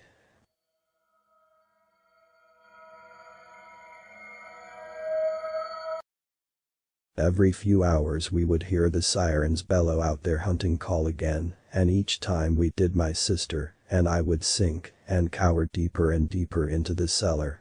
As time went on, the sirens got fewer and further apart until it had been a whole day since we had heard anything. That's when I felt the rumbling of what seemed like semi-trucks coming down our street, and I heard a car horn along with a message on a loudspeaker. A loud male voice boomed with authority. "This is the United States National Guard." My sister and I looked to each other, perplexed. "This area is clear, and all surviving citizens are required to report to the command post at the center of town." A look of relief washed over my sister as we hugged. We clambered out into the porch to see with our own eyes, and sure enough, there was a procession of tanks and big trucks and soldiers marching down the street with horns repeating the message we heard just moments ago. We made our way into the town center with the procession, as well as a few people who had stumbled out of their hiding places themselves. Once in the town center, we had to tell a guard our names, and, when asked if we knew where our parents were, we answered with a no, and told them that they had gone out the first night and never came back.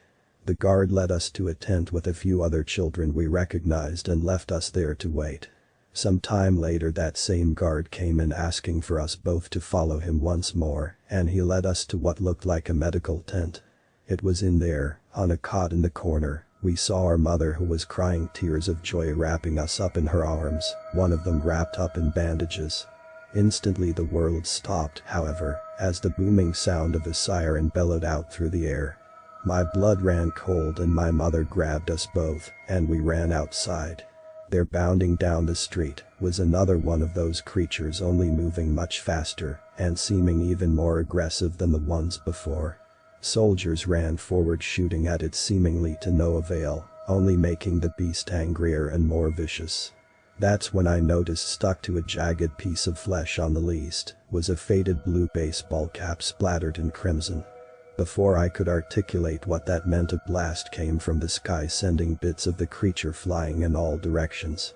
The remaining inhabitants of the town I had grown up in were forced to relocate, and we all were sworn to secrecy about what happened in exchange for a good deal of money.